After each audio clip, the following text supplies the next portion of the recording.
Bonjour à tous, je vais vous faire un petit rappel de cours sur les probabilités et variables aléatoires. Dans ce diaporama, on verra uniquement la notion de probabilité. Donc d'abord, il va y avoir un petit peu de vocabulaire. Une population, c'est une catégorie de sujets auxquels on s'intéresse, alors qu'un effectif, c'est le nombre de sujets dans la population étudiée. Un effectif, il est noté n, et donc petit n. Après, il y a la notion de variables, qui sont les informations recueillies auprès des sujets. On peut avoir des variables quantitatives, comme par exemple l'âge ou alors le poids, mais aussi des variables qualitatives, comme par exemple la durée d'un accouchement, la durée d'une opération, peu importe. On va ensuite parler de statistiques descriptives. La statistique descriptive, ça sert en fait à décrire et représenter sous forme plus synthétique les données que l'on a pu recueillir sur les sujets de la population. Par exemple, on peut utiliser comme indicateur une moyenne. Donc on peut recueillir par exemple plein de notes dans une classe et faire la moyenne pour savoir, à titre représentatif, où se situent les élèves par rapport à la moyenne. La moyenne dans les exercices que l'on va vous proposer, on l'appelle en général mu.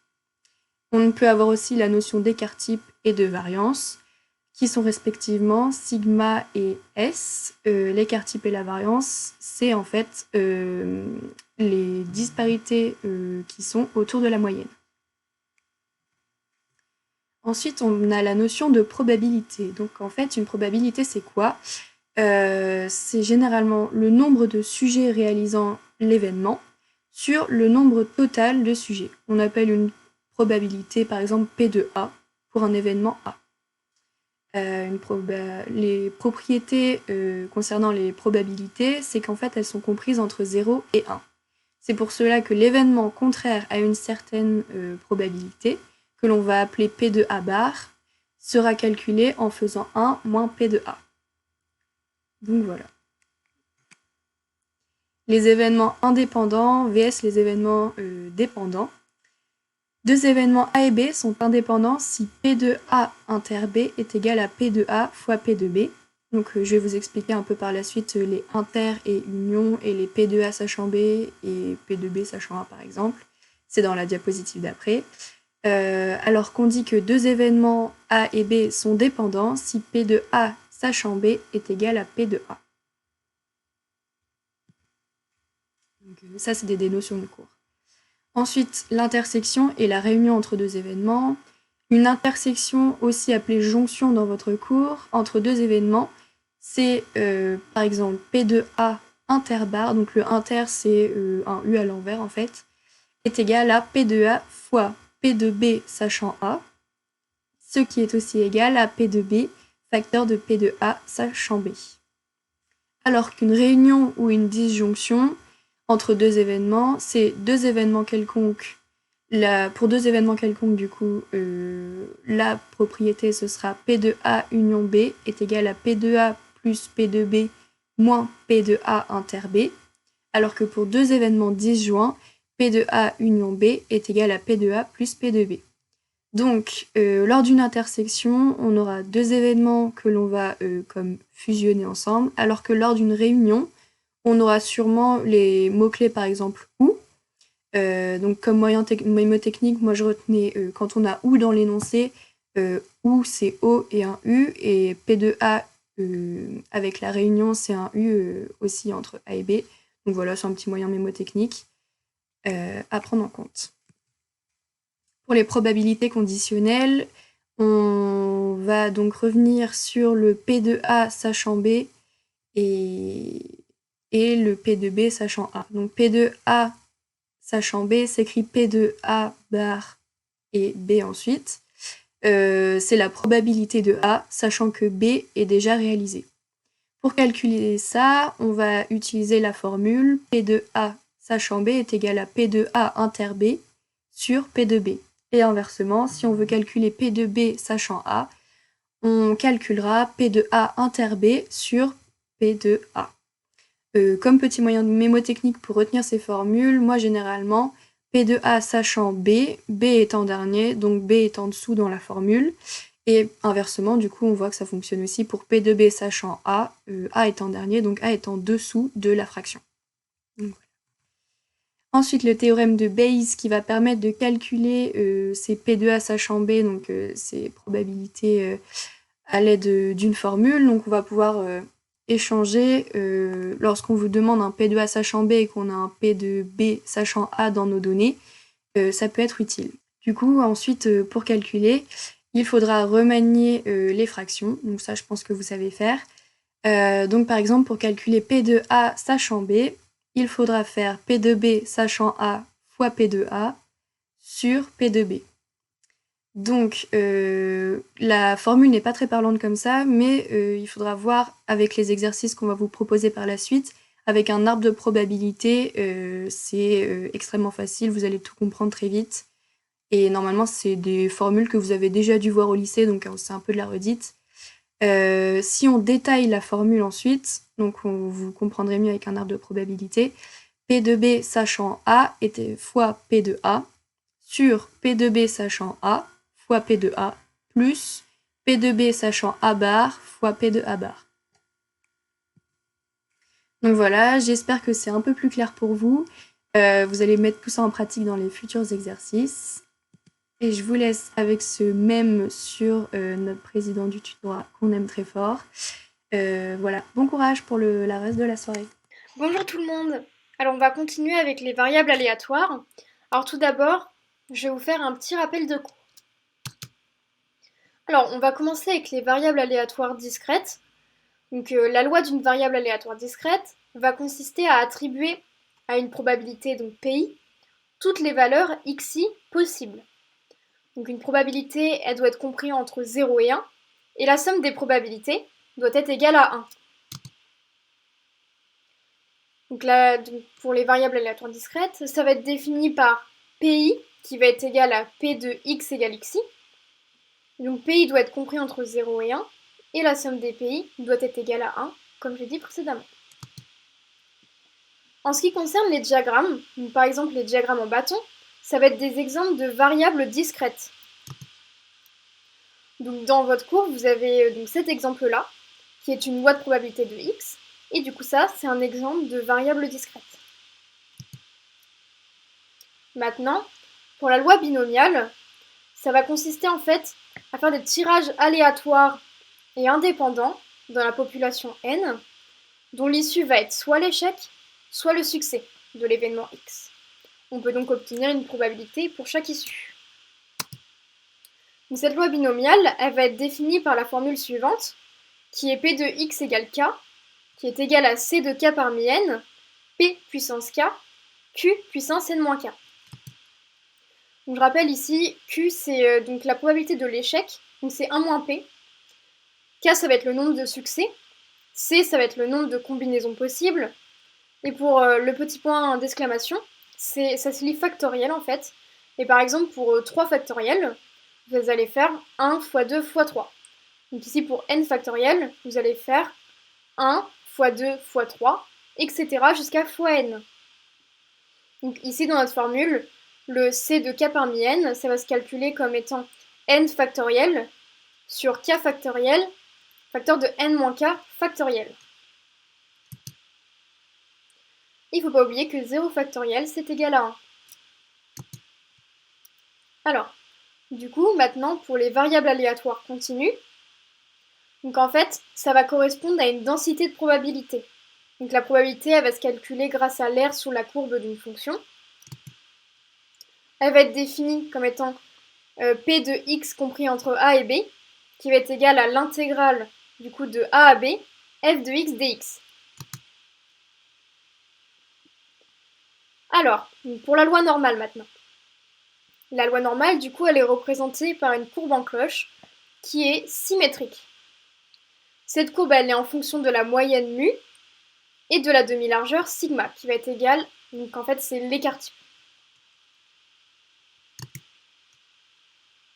Donc cette loi normale, elle va être définie du coup comme étant donc, x, qui suit une loi normale de paramètres mu sigma. Donc mu, ici, ça va être égal à la somme des x sur n, et sigma, ça va être égal à la somme des x moins mu au carré sur n. Alors maintenant, on va parler un peu des courbes que l'on appelle courbes de Gauss et qui représentent la loi normale. Donc en fait, c'est cette courbe-là. Et du coup, ce qu'il est important de savoir, c'est que le total de l'air sous la courbe, ça va être égal à 1. Et du coup, c'est une probabilité totale. Alors maintenant, on va passer à la loi normale centrée réduite. Donc, pour calculer la probabilité d'un événement qui suit une loi normale, en fait, on va la ramener à la loi centrée réduite, qui va être du coup définie à z de paramètres 0 et 1. Donc ici, la moyenne, ça va être égal à 0 et l'écart par 1. Donc en fait, on va alors obtenir P de x supérieur à petit x qui va être égal à P de z supérieur à x moins mu sur sigma. Donc en fait, dans les exercices, à chaque fois, on va centrer et réduire. Et on va toujours faire x moins mu sur sigma. Alors, donc un petit mot sur les tables stats. Donc quand est-ce qu'on utilise la table des fractiles de la loi normale? En fait, on va l'utiliser quand on cherche z et quand on connaît sa probabilité. Donc on va lire la probabilité alpha dans les lignes et les colonnes, et on trouve z, du coup, dans le tableau. Alors, pour la table de la loi normale centrée réduite, on va l'utiliser quand on cherche la probabilité alpha, et quand on connaît la valeur de z. On va lire, du coup, la probabilité z dans les lignes et les colonnes, pour trouver alpha dans le tableau. Et voilà, c'est fini. Salut à tous, du coup on se retrouve pour un exercice sur les probabilités. Donc 2 choses à faire face à ce genre d'exercice. La première, ça va être de surligner les informations importantes, donc là ça va être surtout les données chiffrées, et de faire un arbre de probabilité, donc que vous compléterez au fur et à mesure de l'exercice. Du coup cet exercice parle de Blanche-Neige qui va cueillir des pommes dans son jardin. Donc soit les pommes seront rouges, soit elles seront vertes, et on cherche à savoir plus tard si elles seront empoisonnées ou pas empoisonnées. Donc déjà dans cet énoncé, vous avez quelques informations. On sait que 38% des pommes sont vertes, 60% des pommes vertes ne sont pas empoisonnées et 93% des pommes rouges sont empoisonnées. Donc la première question, c'est quelle est la probabilité qu'elle soit rouge sachant qu'elle n'est pas empoisonnée? Donc faites bien attention à lire les questions, puisque là vous avez quand même une négation, donc c'est qu'elle n'est pas empoisonnée. La bonne réponse c'était l'item B, qui est égal à 0,16.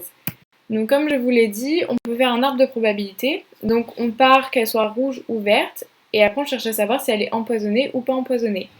Donc pour ça, on va utiliser le théorème de Bayes. Donc la probabilité qu'elle soit rouge, sachant qu'elle n'est pas empoisonnée, c'est la probabilité qu'elle soit rouge et qu'elle ne soit pas empoisonnée sur la probabilité totale qu'elle ne soit pas empoisonnée. Cette probabilité totale, elle peut être décomposée en probabilité qu'elle soit verte et pas empoisonnée, et la probabilité qu'elle soit rouge et pas empoisonnée aussi. Du coup, vous n'avez plus qu'à vous référer à votre arbre, et en valeur numérique, vous trouvez 0,07 fois 0,62 sur 0,6 fois 0,38 plus 0,07 fois 0,62. Et du coup, on trouve bien 0,16. Pour la question 2, donc la trouvant à son goût, Grincheux en pique une deuxième. Quelle est la probabilité que cette pomme soit verte, sachant qu'elle est empoisonnée? Donc là, on part de la droite de l'arbre de probabilité, donc ça peut paraître un peu plus compliqué. La bonne réponse, c'était l'item B, encore, donc, qui est égal à 0,21. Donc là, en fait, on cherche la probabilité qu'elle soit verte, sachant qu'elle est empoisonnée. Et en fait, cette formule, c'est la probabilité qu'elle soit verte et empoisonnée sur la probabilité qu'elle soit empoisonnée. Donc la probabilité qu'elle soit verte et empoisonnée, on regarde sur notre arbre, on voit que c'est 0,38 fois 0,4. Et la probabilité qu'elle soit empoisonnée, on sait que c'est 1 moins la probabilité qu'elle ne soit pas empoisonnée. Et donc, du coup, on trouve 0,38 fois 0,4 sur 1 moins 0,27. Et on trouve bien 0,21. Voilà, je vous souhaite bon courage et surtout n'hésitez pas à abuser des entraînements pour tout ce qui est calculatoire, car c'est la clé du succès. Voilà. Alors, on va continuer avec les variables aléatoires, mais cette fois-ci, on va s'entraîner avec un exercice. Alors, donc je vais vous lire l'énoncé. Avec l'aide de Ralph, Van Lop peut s'entraîner pour la grande course qui se fait en 3 tours de circuit, qui aura lieu dans quelques jours. Elle va réaliser 400 tours de circuit pour s'entraîner avec sa nouvelle voiture. Ralph, qui chronométrait chaque tour va déterminer, après d'ardus calculs, que Van Lop réalise ses tours avec une moyenne de 83,0 secondes et un écart type de 35,21 secondes. On considère que la moyenne des estimations de Ralph va suivre une loi normale définie du coup par M, qui suivra une loi normale de paramètres mu et sigma sur racine de n.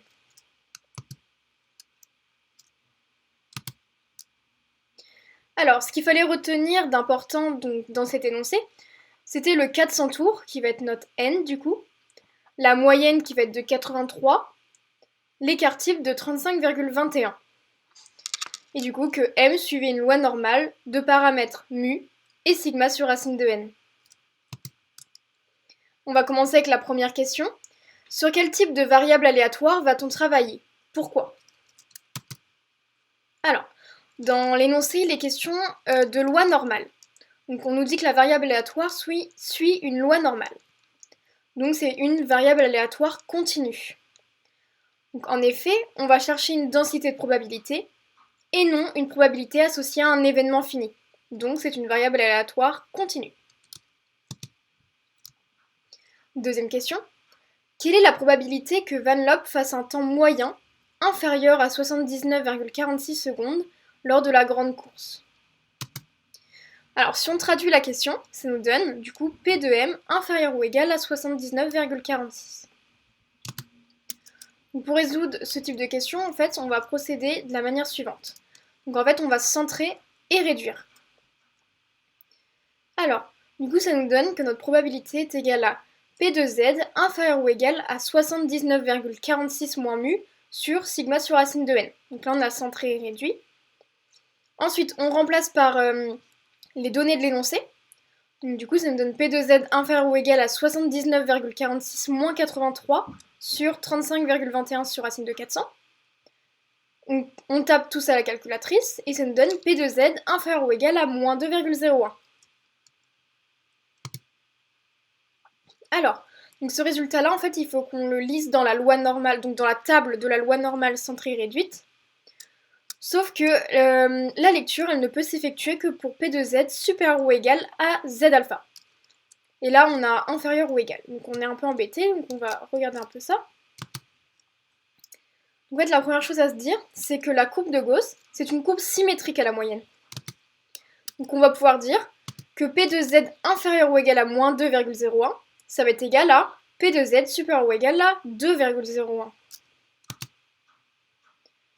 On cherche 2,01 du coup dans la table de la loi normale centrée réduite, et on trouve P de Z supérieur ou égal à 2,01 égale 0,022. Donc c'est notre résultat pour la question 2. Alors maintenant, troisième question. Quelle est la probabilité que Van Lop réalise un temps moyen compris entre 81,53 secondes et 86,43 secondes? Pareil, on traduit l'énoncé. Ça nous dit que ça nous permet du coup de dire que P de M, en fait on va chercher la probabilité que P de M soit compris entre 81,53 et 86,43. Donc toujours pareil que tout à l'heure, on va centrer et réduire. Donc ça va nous donner P de Z compris entre 80,53 moins mu sur sigma sur racine de n et 86,43 moins mu sur sigma sur racine de n. On remplace par les données de l'énoncé comme tout à l'heure. Donc ça nous donne que P de Z est compris entre 80,53 moins 83 sur 35,21 sur racine de 400 et 86,43 moins 83 sur 35,21 sur racine de 400. On tape tout ça à la calculatrice et du coup ça nous donne que P de Z est compris entre moins 0,83 et 1,95. Pareil que tout à l'heure, on doit lire le résultat dans la table de la loi normale centrée réduite, mais la lecture ne peut s'effectuer que pour P de Z supérieur ou égal à Z alpha. Donc on se rappelle toujours la même chose, que la courbe de Gauss est une courbe symétrique à la moyenne. On peut donc en déduire que P de Z compris entre moins 0,83 et 1,95, ça va être la même chose que 1 moins P de Z supérieur ou égal à 0,83 moins P de Z supérieur ou égal à 1,95. Donc en fait ici le 1, ça va être toute l'air sous la courbe. Donc ça va être en fait le tout. Donc du coup, on cherche du coup P de Z supérieur ou égal à 0,83 et P de Z supérieur ou égal à 1,95 dans la table de la loi normale centrée réduite. Et on trouve que ça fait 0,203 et 0,026. Donc notre résultat est égal à 1 moins 0,203 moins 0,026. Ça nous donne 0,071. Donc c'est notre résultat pour la question 3. Maintenant, on va passer à la question 4. Alors, quelle est la valeur de K telle que P de M soit compris entre 83,0 moins K et 83,0 plus K est égal à 0,90. Alors, du coup, on va faire pareil que tout à l'heure. On va centrer et réduire. Ce qui va nous donner P de Z compris entre 83 moins K moins mu sur sigma sur racine de N et 83 plus K moins mu sur sigma sur racine de N.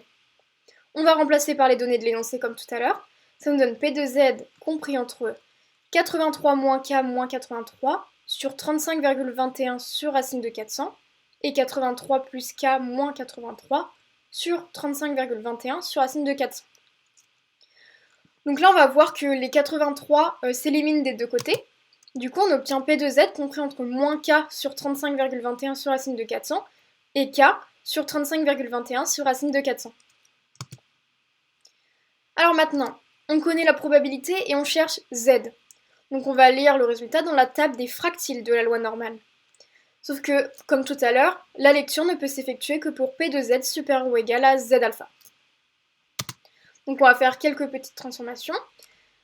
Et on va toujours se rappeler que la courbe de Gauss est une courbe symétrique à la moyenne.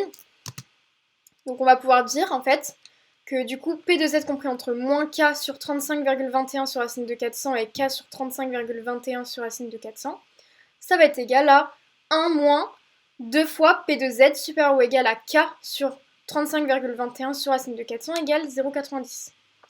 Du coup là en fait on fait le 2 fois, c'est parce qu'en fait P de Z supérieur ou égal à moins K sur 35,21 sur racine de 400, c'est égal à P de Z inférieur ou égal à K sur 35,21 sur racine de 400. C'est pour ça qu'on utilise le 2 ici.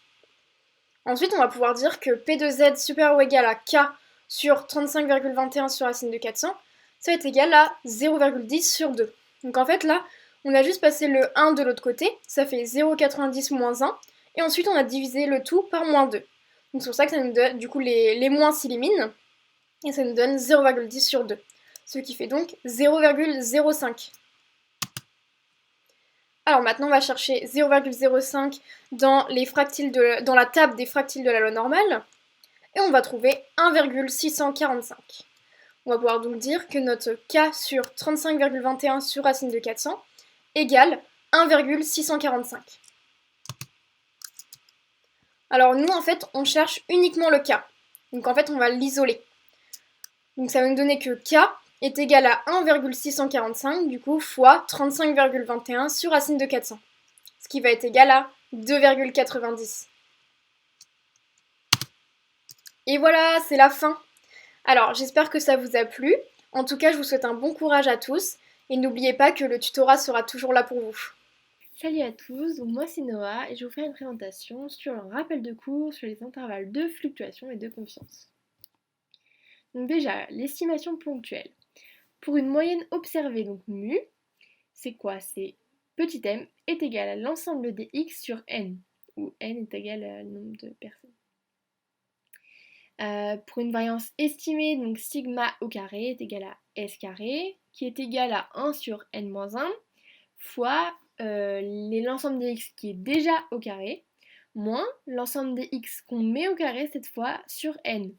Donc là, bien attention à ne pas se tromper dans la formule parce qu'on a tendance à inverser ce qu'on met au carré et ce qui est déjà au carré. Donc bien se rappeler que on prend d'abord ce qui est déjà au carré et ensuite dans la deuxième partie on met au carré. Pour un pourcentage observé, donc P0, on prend la valeur de la répartition de la valeur du caractère au sein de l'échantillon. Donc l'intervalle de confiance, donc qu'est-ce que c'est? On cherche à calculer à partir d'un paramètre qu'on observe dans l'échantillon un intervalle qui a une probabilité 1 moins alpha de contenir le paramètre théorique dans la population. Alpha est donc le risque que l'on prend en affirmant que l'IC est un encadrement du paramètre dans la population étudiée. Donc pour l'intervalle de confiance, je vous conseille d'apprendre surtout le schéma pour bien comprendre qu'on part d'un échantillon qu'on connaît pour aller jusqu'au paramètre de la population qu'on ne connaît pas. Et pour un moyen mémotechnique, il y a échantillon, confiance, où il y a 2 C dans chaque. Donc un intervalle de confiance d'une moyenne sur grand échantillon, donc n supérieur à 30. Donc c'est quoi? C'est IC 1 moins alpha est égal à m plus ou moins z alpha sur 2 fois s sur racine de n. Donc m et s sont calculés à partir de l'échantillon, comme on a vu précédemment avec les 2 formules pour l'estimation ponctuelle. Les conditions de validité, c'est que n doit être supérieur ou égal à 30, donc grand échantillon. Et le lecture du seuil se fait dans la table de la fractile de la loi normale centrée réduite. Attention à bien se souvenir, on sait que alpha vaut très souvent 5%, donc 0,05, et z alpha sur 2, pardon, 1,96. Pour un intervalle de confiance d'une moyenne sur petit échantillon, on fait 1 IC 1 moins alpha est égal à Tn-1 alpha sur 2 fois S sur racine de n. Donc cette fois-ci, attention, c'est petit échantillon, donc n inférieur à 30. Donc les CV, c'est quoi? C'est x doit suivre une loi normale dans la population. Et la lecture du seuil se fait dans la table de student, donc c'est ça qui change surtout. Le coefficient t, donc comme on voit Tn-1, il dépend aussi du risque alpha, mais aussi du DDL, donc le degré de liberté qui se calcule de la manière suivante avec n-1 pour la table de student. Un intervalle de confiance d'un pourcentage cette fois-ci sur grand échantillon. Donc c'est IC1 moins alpha est égal à P0 plus ou moins Z alpha sur 2, racine carrée de P0 Q0 sur N. Attention, petite particularité, les CV se calculent après le calcul surtout. Et aux bornes, donc on fait N fois P est égal à supérieur ou égal à 5 et N fois Q supérieur ou égal à 5. Les deux doivent aller après le calcul et aux bornes, c'est très important, sinon c'est faux. Lecture du seuil dans la table fractile de la loi normale centrée réduite. Et là, attention à bien se souvenir, c'est très important, intervalle de confiance d'un pourcentage sur petit échantillon, ça n'existe pas. Pourquoi? Parce que les CV ne sont pas respectés aux bornes, donc ça attention, ça peut être un piège. Maintenant, un intervalle de fluctuation. On cherche à calculer un intervalle en partant des propriétés de la population cette fois, afin de trouver celle de l'échantillon. Donc pareil, encore, on se souvient du schéma, on part de la population pour aller vers l'échantillon qu'on ne connaît pas. Donc population et fluctuation, il y a tous les deux dans la fin du mot, le mot tion. Donc c'est pour ça que c'est un moyen mémotechnique. Donc un intervalle de fluctuation d'une moyenne sur grand échantillon, on fait IF 1 moins alpha est égal à mu plus ou moins Z alpha sur 2 fois sigma sur racine carrée de n. Les CV sont n supérieur ou égal à 30 ou x doit suivre une loi normale. Encore une fois, on lit le seuil dans la table fractile de la loi normale centrée réduite. Et on connaît déjà la moyenne mu et la variance sigma. Mais attention, c'est pas la variance qu'on prend dans la formule. Il faut bien faire attention, parce que la variance c'est sigma carré. Alors que dans la formule c'est sigma tout court. En sachant que S est égal à sigma sur racine de n. Un intervalle de fluctuation d'une moyenne sur petit échantillon. Donc c'est IF 1 moins alpha est égal à mu plus ou moins Z alpha sur 2 fois sigma sur racine de n. Donc comme on voit, c'est la même formule. Qu'est-ce qui change? C'est juste les CV, donc les conditions de validité. Donc la variable x doit suivre une loi normale cette fois. Et on prend encore la même table, donc fractile de la loi normale centrée réduite. Un intervalle de fluctuation d'un pourcentage, que ce soit un petit ou un gros échantillon, ça ne change rien, c'est pareil. IF 1 moins alpha est égal à P, plus ou moins Z alpha sur 2, racine de PQ sur N. Donc les CV, ça doit être N fois P est égal, supérieur ou égal à 5, et aussi N fois Q supérieur ou égal à 5. Une nouvelle fois, la lecture du seuil se fait dans la table fractile de la loi normale centrée réduite.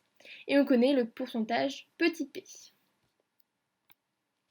Un intervalle de fluctuation d'une variable y sur petit ou grand échantillon. Donc cette fois, on fait IF 1 moins alpha de y est égal à E de y plus ou moins Z alpha sur 2, racine carrée de V de y. Donc vous vous demandez qu'est-ce que c'est le E de y et le V de y. Donc le E de Y, c'est la moyenne de Y, tandis que le V de Y, c'est la variance.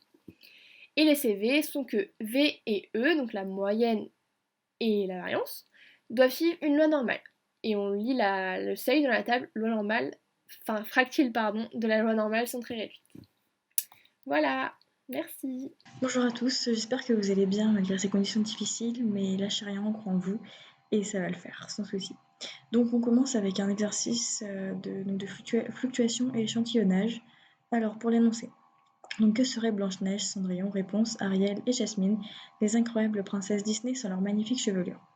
Nous savons que dans la population P des personnages féminins de Disney, la longueur moyenne, qui est la variable x en centimètres de leur chevelure, est de 30 cm. On tire au hasard un échantillon de 10 princesses Disney dans la population P. X suit une loi normale. On cherche à calculer l'intervalle dans lequel se situera la longueur moyenne des cheveux des 10 princesses constituant l'échantillon, au risque 5%. On a donc des données, mu, qui est la moyenne, donc la longueur moyenne des cheveux de la population P, donc qui est de 30, et sigma qui est égal à 4,20. Première question, quel sera l'intervalle à calculer? Alors, est-ce que ce sera un intervalle de confiance d'un pourcentage ou d'une moyenne, ou alors un intervalle de fluctuation d'un pourcentage ou d'une moyenne, ou bien est-ce que ce sera un intervalle de fluctuation de x? Donc c'est un intervalle de fluctuation d'une moyenne. Donc en effet, lorsque l'on connaît les valeurs de la population, donc ici c'est le cas, on connaît mu qui est égal à 30 et on connaît sigma, donc on connaît les valeurs de la population, ainsi on va faire un intervalle de fluctuation. Pour y penser, on pense à la dernière syllabe tion qu'on retrouve à la fois dans population et dans fluctuation. Ensuite, pour savoir quand on doit faire un intervalle de confiance, c'est lorsque je connais m et s carré, qui sont les valeurs de l'échantillon. Et donc pour ça, on peut avoir un petit mémo technique, c'est qu'on retrouve le C de confiance dans le mot échantillon. Deuxième question, donc le nombre de degrés de liberté des DL nécessaires pour le calcul est 1, 3, 9, 10, ou alors il n'y a pas de DDL à calculer pour ce type d'intervalle. En effet, il n'y a pas besoin de calculer, il n'y a pas besoin d'avoir de DDL, pardon. On va seulement avoir besoin de trouver le seuil Z alpha sur 2.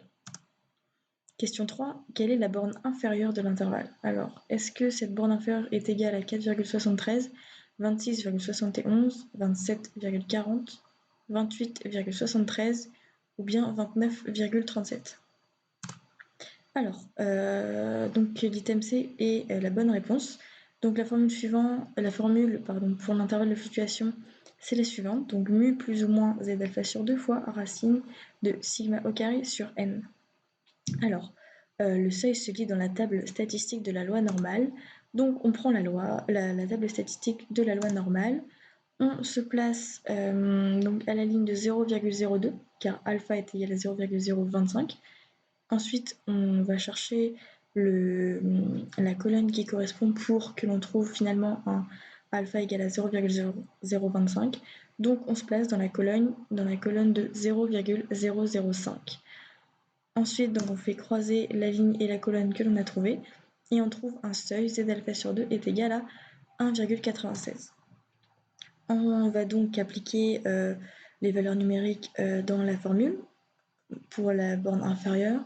Donc cela nous donne 30 moins 1,96 fois racine de 4,20 au carré sur 10, ce qui nous donne un résultat de 27,40. Donc la borne inférieure de l'intervalle est égale à 27,40. Concernant la borne supérieure, alors est-ce qu'elle est égale à 29,78, 30,63, 31,27, 32,60 ou bien 55,27? Donc on va utiliser la même formule. Ici, c'est aussi l'item D qui est vrai.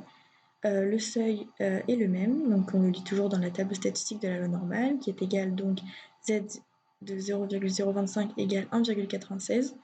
On applique la formule. Cette fois, on met 30 plus 1,96 fois racine de 4,20 au carré sur 10, ce qui nous donne un résultat de 32,60. La borne supérieure est donc égale à 32,60. Pour conclure, donc l'intervalle dans lequel se situera la longueur moyenne des cheveux des 10 princesses constituant l'échantillon au risque 5% est donc de 27,40 pour la borne inférieure et 32,60 pour la borne supérieure. Donc voilà pour cet exercice. Si vous avez des questions, n'hésitez pas, on est là pour vous aider, pour vous répondre. S'il y a le moindre point qui n'est pas clair, demandez-nous. On vous répondra avec joie. Et voilà, donc je vous souhaite bon courage et plein de réussite. Salut à tous, moi c'est Diana et aujourd'hui je vais vous présenter l'exercice sur l'intervalle de confiance, donc c'est parti. Donc ici on a l'énoncé, je vais vous laisser mettre pause si vous voulez lire l'énoncé, parce que du coup moi je vais juste vous dire les informations importantes pour l'instant. Donc ici on a un échantillon de 101 dalmatiens, donc on a n égale à 101, et donc on observe que 35 d'entre eux ont des tâches rapprochées et 66 ont des tâches espacées. Donc ça c'est les nombres qui vont nous permettre d'obtenir les pourcentages de dalmatiens avec des tâches rapprochées et de tâches espacées sur l'échantillon. Et donc on cherche à déterminer au risque 1%, donc ici il faut bien voir que c'est au risque 1% et pas 5%. Donc le Z alpha sur 2 va changer, ça va plus être 1,96 comme d'habitude, il va falloir le chercher dans la table. Et donc on cherche une estimation du pourcentage de dalmatiens qui ont des tâches rapprochées dans la population. Donc il faut bien utiliser un intervalle de confiance parce qu'on a le pourcentage dans l'échantillon et on cherche le pourcentage dans la population. Première question, à propos des conditions de validité. Question A, sont à vérifier après le calcul de l'intervalle. Donc ça c'est vrai.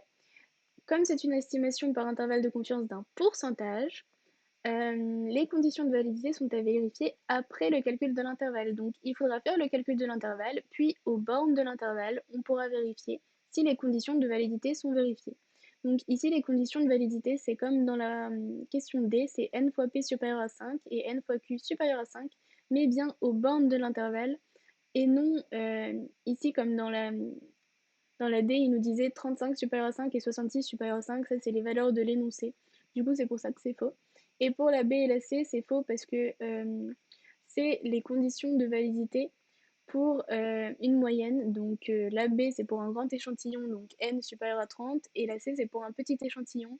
Donc c'est si n est inférieur à 30, ça doit suivre une loi normale. Et du coup, la E, est-ce qu'il n'y a pas de condition de validité? C'est faux aussi, on a vu qu'il y en avait du coup. Et du coup, c'est parti, on se dirige vers le calcul de l'intervalle. Donc c'est la deuxième question. Il faut calculer les bornes de cet intervalle. Donc ici, la bonne réponse sera la réponse C. Donc je vais vous expliquer comment on fait pour trouver cet intervalle. Donc ici la formule, un intervalle de confiance à 99%, comme le risque c'était égal à 1%. Donc on a P0 plus ou moins Z alpha sur 2, racine carrée de P0 Q0 sur N. Ne pas oublier la racine carrée ici. Donc pour trouver le Z alpha sur 2, on va dans la table des fractiles de la loi normale. Et donc on a un alpha égal à 1%, donc alpha sur 2 ça va être 0,01, donc ça c'est 1% sur 2. Et on a un alpha sur 2 de 0,005. Donc si on prend la table des fractiles de la loi normale, pour 0,005, on obtient 2,576.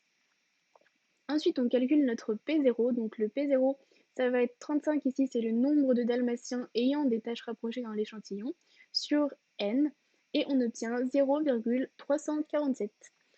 Ici, Q0, c'est un peu l'inverse de P0, donc on fait 1 moins P0, et on obtient 0,653. Donc c'est bon, on a tout ce qu'il faut maintenant pour remplacer dans la formule et pouvoir calculer notre intervalle de confiance. Donc on obtient 0,022, 0,47. 0,22, 0,47. Ici, pour la A, la B et la D, en gros, on a l'explication si vous aviez trouvé ces items-là, pourquoi vous aviez faux dans le calcul. Du coup, la question E, il nous demandait si les conditions de validité n'étaient pas respectées, et c'est faux, les conditions de validité sont bien respectées. Donc aux bornes de l'intervalle, on va avoir pour la borne inférieure, on fait n fois p, donc 101 fois 0,22, donc 0,22 c'est notre borne inférieure. On obtient 22,22, c'est bien supérieur à 5. N fois q, 101 fois 0,88, donc q ça va être 1 moins p encore une fois, donc 1 moins 0,22 ça va nous donner 0,88 et c'est encore bien supérieur à 5. On fait pareil pour la bande supérieure et on voit qu'on a des résultats supérieurs à 5 encore une fois. Donc ici, les conditions de validité sont bien respectées parce qu'on avait un grand échantillon quand même 101, c'est un assez grand échantillon. Elle risque de ne pas être respectée sur un plus petit échantillon cependant. Donc ici, on a réussi à résoudre le problème de Cruella. Donc on obtient un intervalle entre 0,22 et 0,47. Donc on peut dire que dans la population, Les dalmatiens aux taches rapprochées sont plus rares, donc c'est eux qu'elle va choisir si elle veut faire son manteau, si bien sûr elle réussit à les rattraper. Alors, du coup, on se retrouve pour un petit diapo sur les différentes comparaisons et les tests. Dans ce cours, en gros, ça va être les différentes comparaisons, mais que de moyenne observée à théorique et de répartition observée à théorique. Donc on va pas faire genre les moyennes, enfin les comparaisons de deux moyennes ou comparaisons de deux répartitions. Ça sera dans un autre cours. Alors, donc déjà, j'espère que cette première page vous plaît. Et puis bah voilà, c'est parti, on y va avec le sourire toujours. Donc on commence avec les comparaisons de moyenne. Donc pour commencer, on va faire les comparaisons de moyenne observées à théorique sur grand échantillon, très important. Alors, on va regarder les conditions de validité, l'indice et la valeur seuil, et puis en gros la petite conclusion, ce qu'on va devoir faire en fonction de notre indice et de notre valeur seuil, bien sûr. Donc alors, sur grand échantillon, les conditions de validité sont toujours les mêmes, c'est un n supérieur ou égal à 30. Le n, en fait, ça va correspondre au nombre de personnes, par exemple, si on étudie des personnes qu'il y a dans votre échantillon, mais ça peut être aussi le nombre de médicaments, le nombre de piqûres qu'on réalise, enfin voilà, c'est vraiment le nombre total de votre énoncé. Et du coup, il faut que ça soit supérieur ou égal à 30, c'est hyper important. Ensuite, au niveau de l'indice, on a un z, et ça va être un z alpha sur 2, comme on peut le voir ici. Et en gros, le z alpha sur 2, il va être égal, donc c'est notre indice, à la valeur absolue de mu moins m. Alors, à quoi ça correspond mu, à quoi ça correspond m? Mu, en fait, ça va correspondre à la moyenne, du coup, théorique, vu qu'on est dans le cadre d'une comparaison de moyenne observée à théorique, et le m, ça va être à la moyenne observée. Donc ça, de toute façon, vous comprendrez plus facilement dans un exercice, mais, enfin voilà, les définitions, c'est vraiment ça. Mu, c'est la moyenne théorique, m, c'est la moyenne observée. Et du coup, on va diviser notre numérateur par la racine carrée de notre variance de l'échantillon divisé par n. Donc c'est pareil, la variance, on a une petite formule qui est un petit peu barbare à apprendre au début, mais franchement, une fois qu'on la maîtrise, c'est nickel. Et notre n, bah, c'est toujours voilà, le nombre de personnes, par exemple, qu'on a dans l'échantillon, qui est normalement supérieur ou égal à 30 dans ce cas-là. Donc ensuite, notre seuil, on va le lire dans la table de la loi normale à z alpha sur 2. Vous allez comprendre aussi juste dans la diapo suivante pourquoi c'est z alpha sur 2 et pourquoi c'est pas juste z alpha. Ça, c'est hyper important de le comprendre, je pense, et souvent on l'apprend bêtement, sans forcément comprendre pourquoi dans telle formule on a z alpha sur 2, dans l'autre, bah, du coup, on a un qui 2 à alpha tout court. Mais voilà, je vais essayer de vous l'expliquer et c'est franchement pas très compliqué. Voilà, c'est dans la diapo juste après, j'en dis pas plus. Et du coup, en conclusion, on doit comparer notre valeur seuil et notre indice, qu'on a du coup calculé. Notre indice, en gros, s'il va être supérieur à notre valeur seuil, et bah du coup, on va conclure qu'on a une différence significative entre notre moyenne observée et notre moyenne théorique. Mais par contre, si notre indice est inférieur à la valeur seuil, et bah on va conclure qu'on n'a pas de différence significative entre notre moyenne observée et notre moyenne théorique. Alors voilà, je vous parlais de ce petit graphique qui représente la loi normale, et du coup, vous allez normalement comprendre pourquoi on trouve un alpha sur 2 dans la table de la loi normale, et pas un alpha tout court. En fait, vous pouvez juste simplement voir que notre courbe, elle est symétrique. Ça veut dire que toutes les valeurs que vous avez dans votre tableau, en fait, correspondent à la partie droite de cette courbe, c'est-à-dire toute cette partie-là. Ce qui fait qu'en gros, bah, on est obligé de dire que c'est un z alpha sur 2 pour trouver dans notre table, mais notre résultat global, en fait, ça va être sur toute la courbe. C'est pour ça qu'en gros, on doit multiplier par 2 notre pourcentage de départ afin de retrouver notre 5%. En gros, on prend un z alpha sur 2 parce qu'il n'y a que la partie droite de la courbe qui nous intéresse, mais au final, en fait, on veut toute la courbe, c'est pour ça qu'on dit qu'on a un test à alpha. J'espère que c'est clair. En gros, quand c'est symétrique, vous avez alpha sur 2, et quand ça ne l'est pas, bah, vous avez juste alpha. C'est ça qu'il faut absolument retenir, et puis du coup, j'espère que c'est un peu plus clair pour vous maintenant. Donc là, on passe à la comparaison de moyenne observée à théorique sur petit échantillon cette fois. Très important aussi. Les conditions de validité. Bah, du coup, vu que sur grand échantillon, c'est n supérieur ou égal à 30, ici on a n strictement inférieur à 30 et x qui doit suivre une loi normale. Alors ça, c'est juste super important aussi. Si votre x ne suit pas une loi normale et que vous avez un échantillon qui a n strictement inférieur à 30, vous ne pouvez pas comparer votre moyenne observée à votre moyenne théorique. C'est pas possible. C'est vraiment une des conditions de validité qu'on oublie en plus le plus souvent. Il faut vraiment pas l'oublier, c'est très important. Donc voilà, vous retenez n strictement inférieur à 30 et x suit une loi normale. Hyper important. Ensuite, pour le calcul de l'indice, notre indice ici, ça va plus être z, ça va être t. Et encore un t à alpha sur 2. Encore une fois, je vous ai mis le graphique de la loi de Student juste après. Donc voilà, je vais vous expliquer, mais du coup, c'est les mêmes explications que pour la loi normale. J'en dis pas plus. On a exactement la même formule, hein. Du coup, ça va être valeur absolue de mu moins m. Donc mu qui correspond toujours à notre moyenne théorique, m qui correspond à notre moyenne observée, divisé par la racine carrée de la variance de l'échantillon, à ne pas confondre avec l'écart type, vu qu'on sait que l'écart type au carré, du coup, c'est notre variance, et divisé par n, donc le nombre de personnes qu'on a dans l'échantillon. Donc ça, voilà, c'est aussi hyper important. Faut pas se tromper, mais du coup, les formules sont quand même assez similaires. Enfin, sont similaires, c'est les mêmes. Il y a juste, en fait, le nom de l'indice qui va changer. Donc ici, on a t, et avant, on avait z. Et donc, pour trouver le seuil, cette fois-ci, on va se mettre dans la table de la loi de Student à tn-1 ddl. Donc, vous prenez votre nombre de personnes dans l'échantillon, vous faites une soustraction de 1, comme ça, vous avez votre degré de liberté, du coup les ddl, et toujours à alpha sur 2. Et encore une fois, pour la conclusion, c'est-à-dire la comparaison de l'indice et du seuil, et en fait, vous faites la même chose que tout à l'heure. Si vous avez un indice qui est supérieur à votre seuil, du coup, vous pouvez conclure qu'on a une différence significative entre votre moyenne observée et votre moyenne théorique. Et par contre, si votre indice est inférieur au seuil, vous pouvez conclure qu'il n'y a pas de différence significative. Donc voilà, c'est pas plus compliqué que ça. Il faut que ce soit clair dans votre tête. C'est vraiment ça le plus important. Et donc voilà, la petite courbe qui représente la loi de Student. On voit encore une fois que c'est symétrique. C'est pour ça qu'on a un alpha sur 2 dans la formule qui nous sert à calculer notre indice. Et ça, c'est pareil, il faut le comprendre. Et c'est les mêmes explications que j'ai données tout à l'heure. Donc voilà, on a une courbe symétrique. Ça nous donne tous les résultats du coup pour la partie positive. C'est pour ça qu'on est obligé de faire alpha divisé par 2 et pas un alpha entier. Donc voilà, j'espère que c'est clair pour vous ça maintenant, vu que c'est important à comprendre. On va passer aux comparaisons de répartition. Donc souvent c'est un peu plus galère les comparaisons de répartition. À expliquer c'est un peu compliqué aussi parce que là du coup on n'a pas forcément d'exemple, mais du coup ce sera vraiment dans les exercices que vous aurez des déclics et que vous comprendrez tout. Et il faut absolument tout comprendre. C'est super important. Si vous ne comprenez pas, ça va être hyper compliqué de l'apprendre.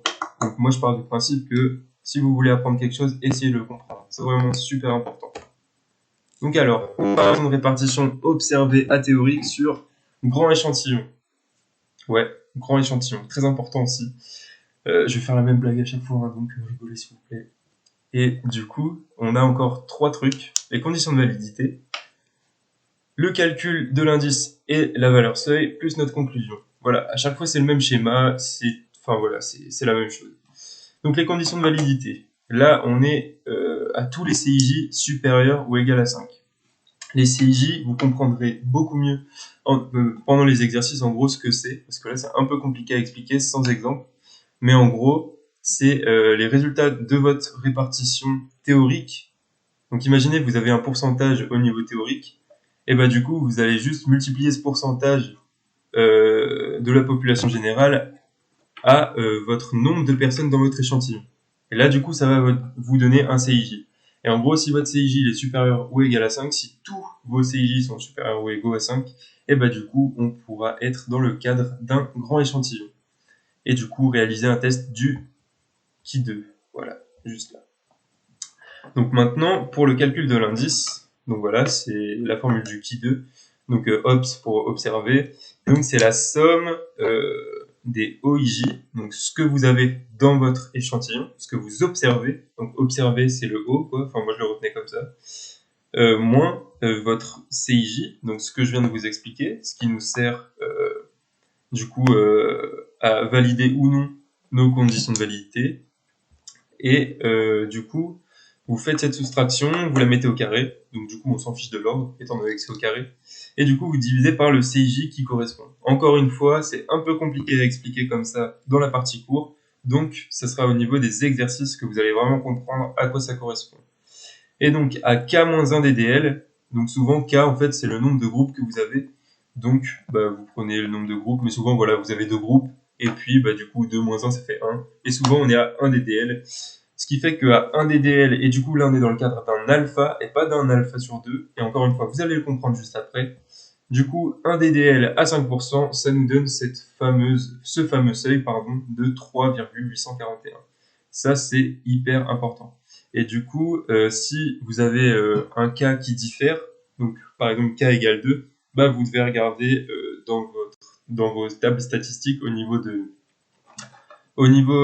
tableau du Ki 2, enfin la loi du Ki 2, pour trouver une nouvelle valeur seuil.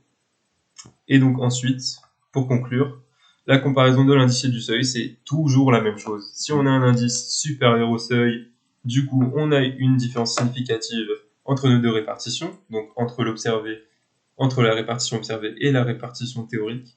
Et si vous avez un indice qui est inférieur au seuil, encore une fois, c'est non significatif, enfin la différence est non significative. Maintenant, petit échantillon, donc toujours dans la table du Ki 2, c'est important. On a toujours les 3 trucs, donc condition de validité, calcul de l'indice et trouver le seuil, plus conclusion, la comparaison. Au niveau de la validité, là, c'est pareil. Là, j'ai mis CI, mais en fait, c'est CIJ, je me suis trompé, mais ça revient au même. Donc, du coup, c'est au moins un des CIJ est entre 3 et 5. Donc, ce que je vous ai expliqué pour calculer le CIJ juste avant, ici, du coup, en fait, c'est la même chose ici, sauf que vous êtes dans le cas où vous avez un des CIJ, au moins un, qui est entre 3 et 5. Et tous les autres, au moins supérieur à 3, du coup, ou à 5, voilà, on s'en fiche. Par contre, si vous trouvez que vous avez un CIJ qui est inférieur à 3, là, vous laissez tomber. Le test, vous ne pouvez pas le faire. C'est une condition de validité qui n'est pas respectée. Donc, dans tous les cas, si c'est inférieur à 3, voilà, vous ne pouvez pas faire de test. Mais souvent, ça ne tombe pas parce que les profs, ils veulent vous faire utiliser les formules que vous avez normalement apprises. Donc voilà, ça c'est pour les conditions de validité. Maintenant, pour le calcul de l'indice, on est toujours sur un Ki 2 du coup. Et du coup, notre Ki 2, c'est toujours la somme de notre OIJ moins CIJ, mais cette fois-ci en valeur absolue moins 0,5, le tout au carré, divisé par le CIJ correspondant. Ça c'est pareil, vous allez vraiment le comprendre en exercice. Pour moi, c'est un peu compliqué de vous expliquer ça comme ça, sans exemple.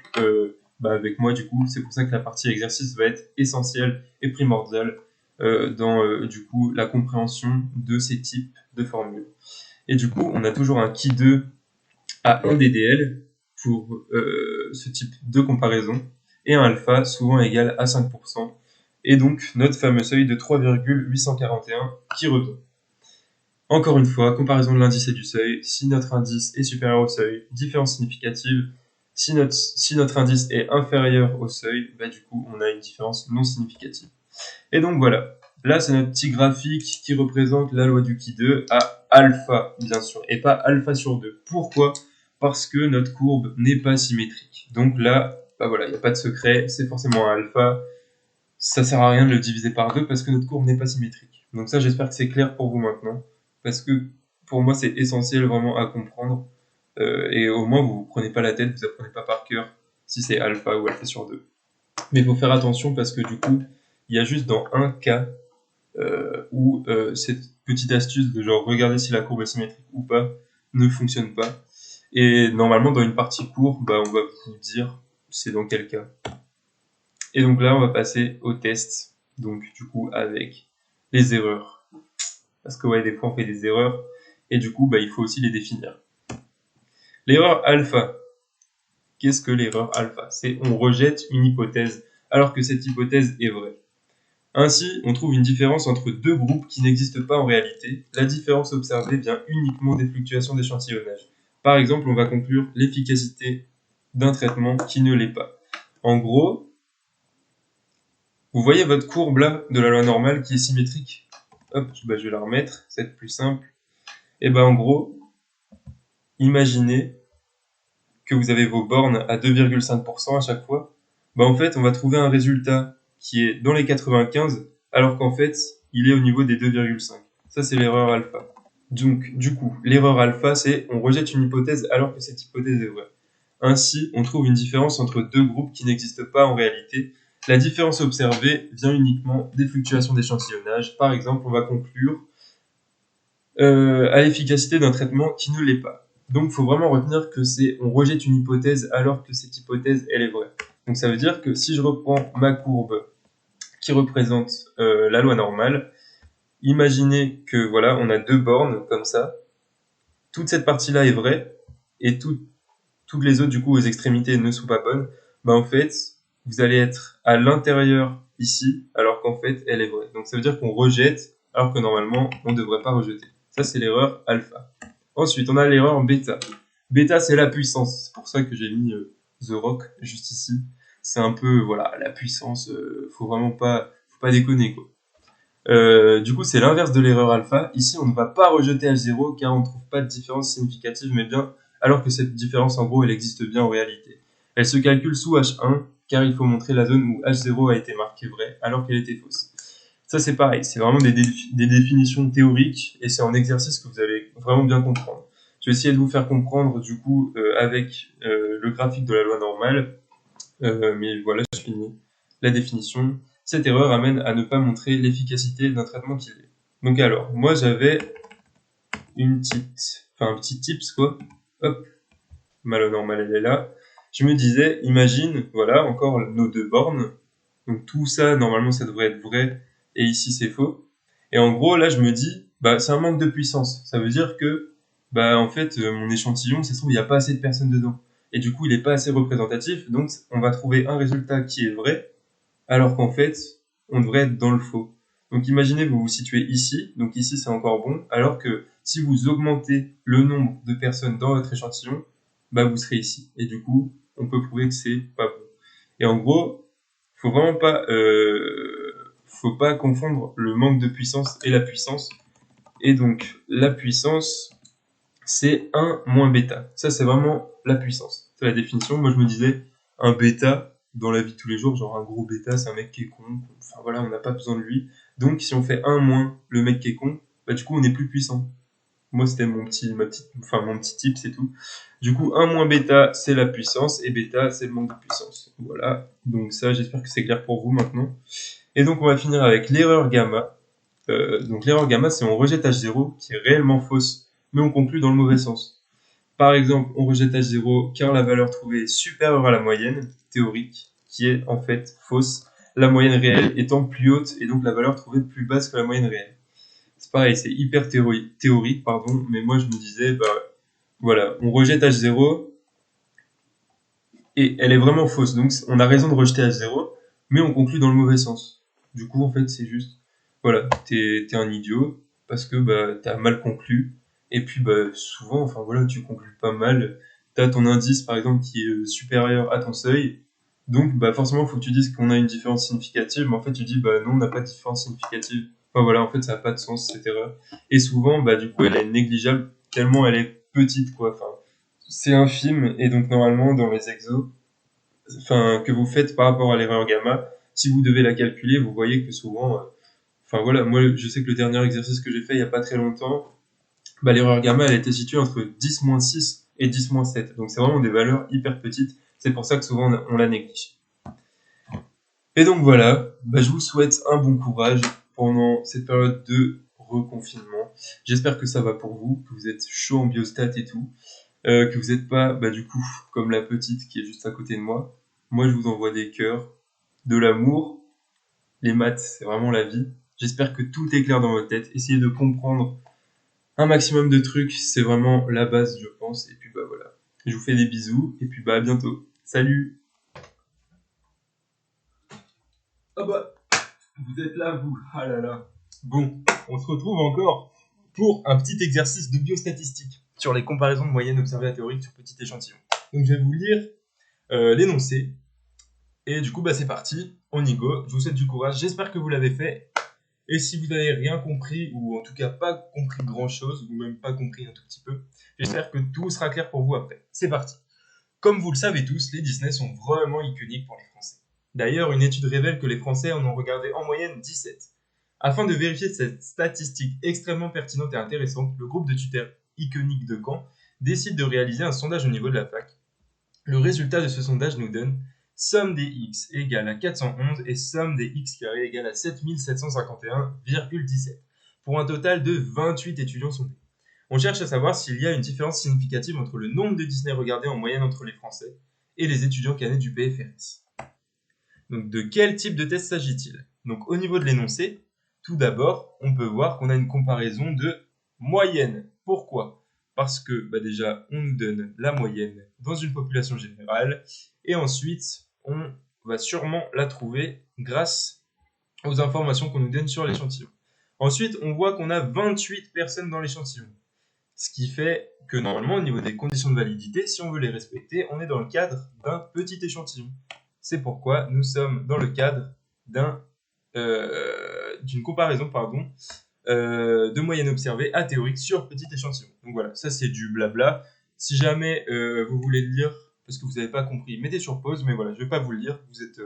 Vous pouvez le lire. Question 2. Calculer l'indice statistique de ce test. Donc, tout simplement, on va utiliser la formule qui correspond à la comparaison de moyenne observée à théorique sur petit échantillon. Donc, cette formule, en fait, déjà, on va se baser sur la table de student. Donc, la table de student a n-1 DDL et alpha sur 2.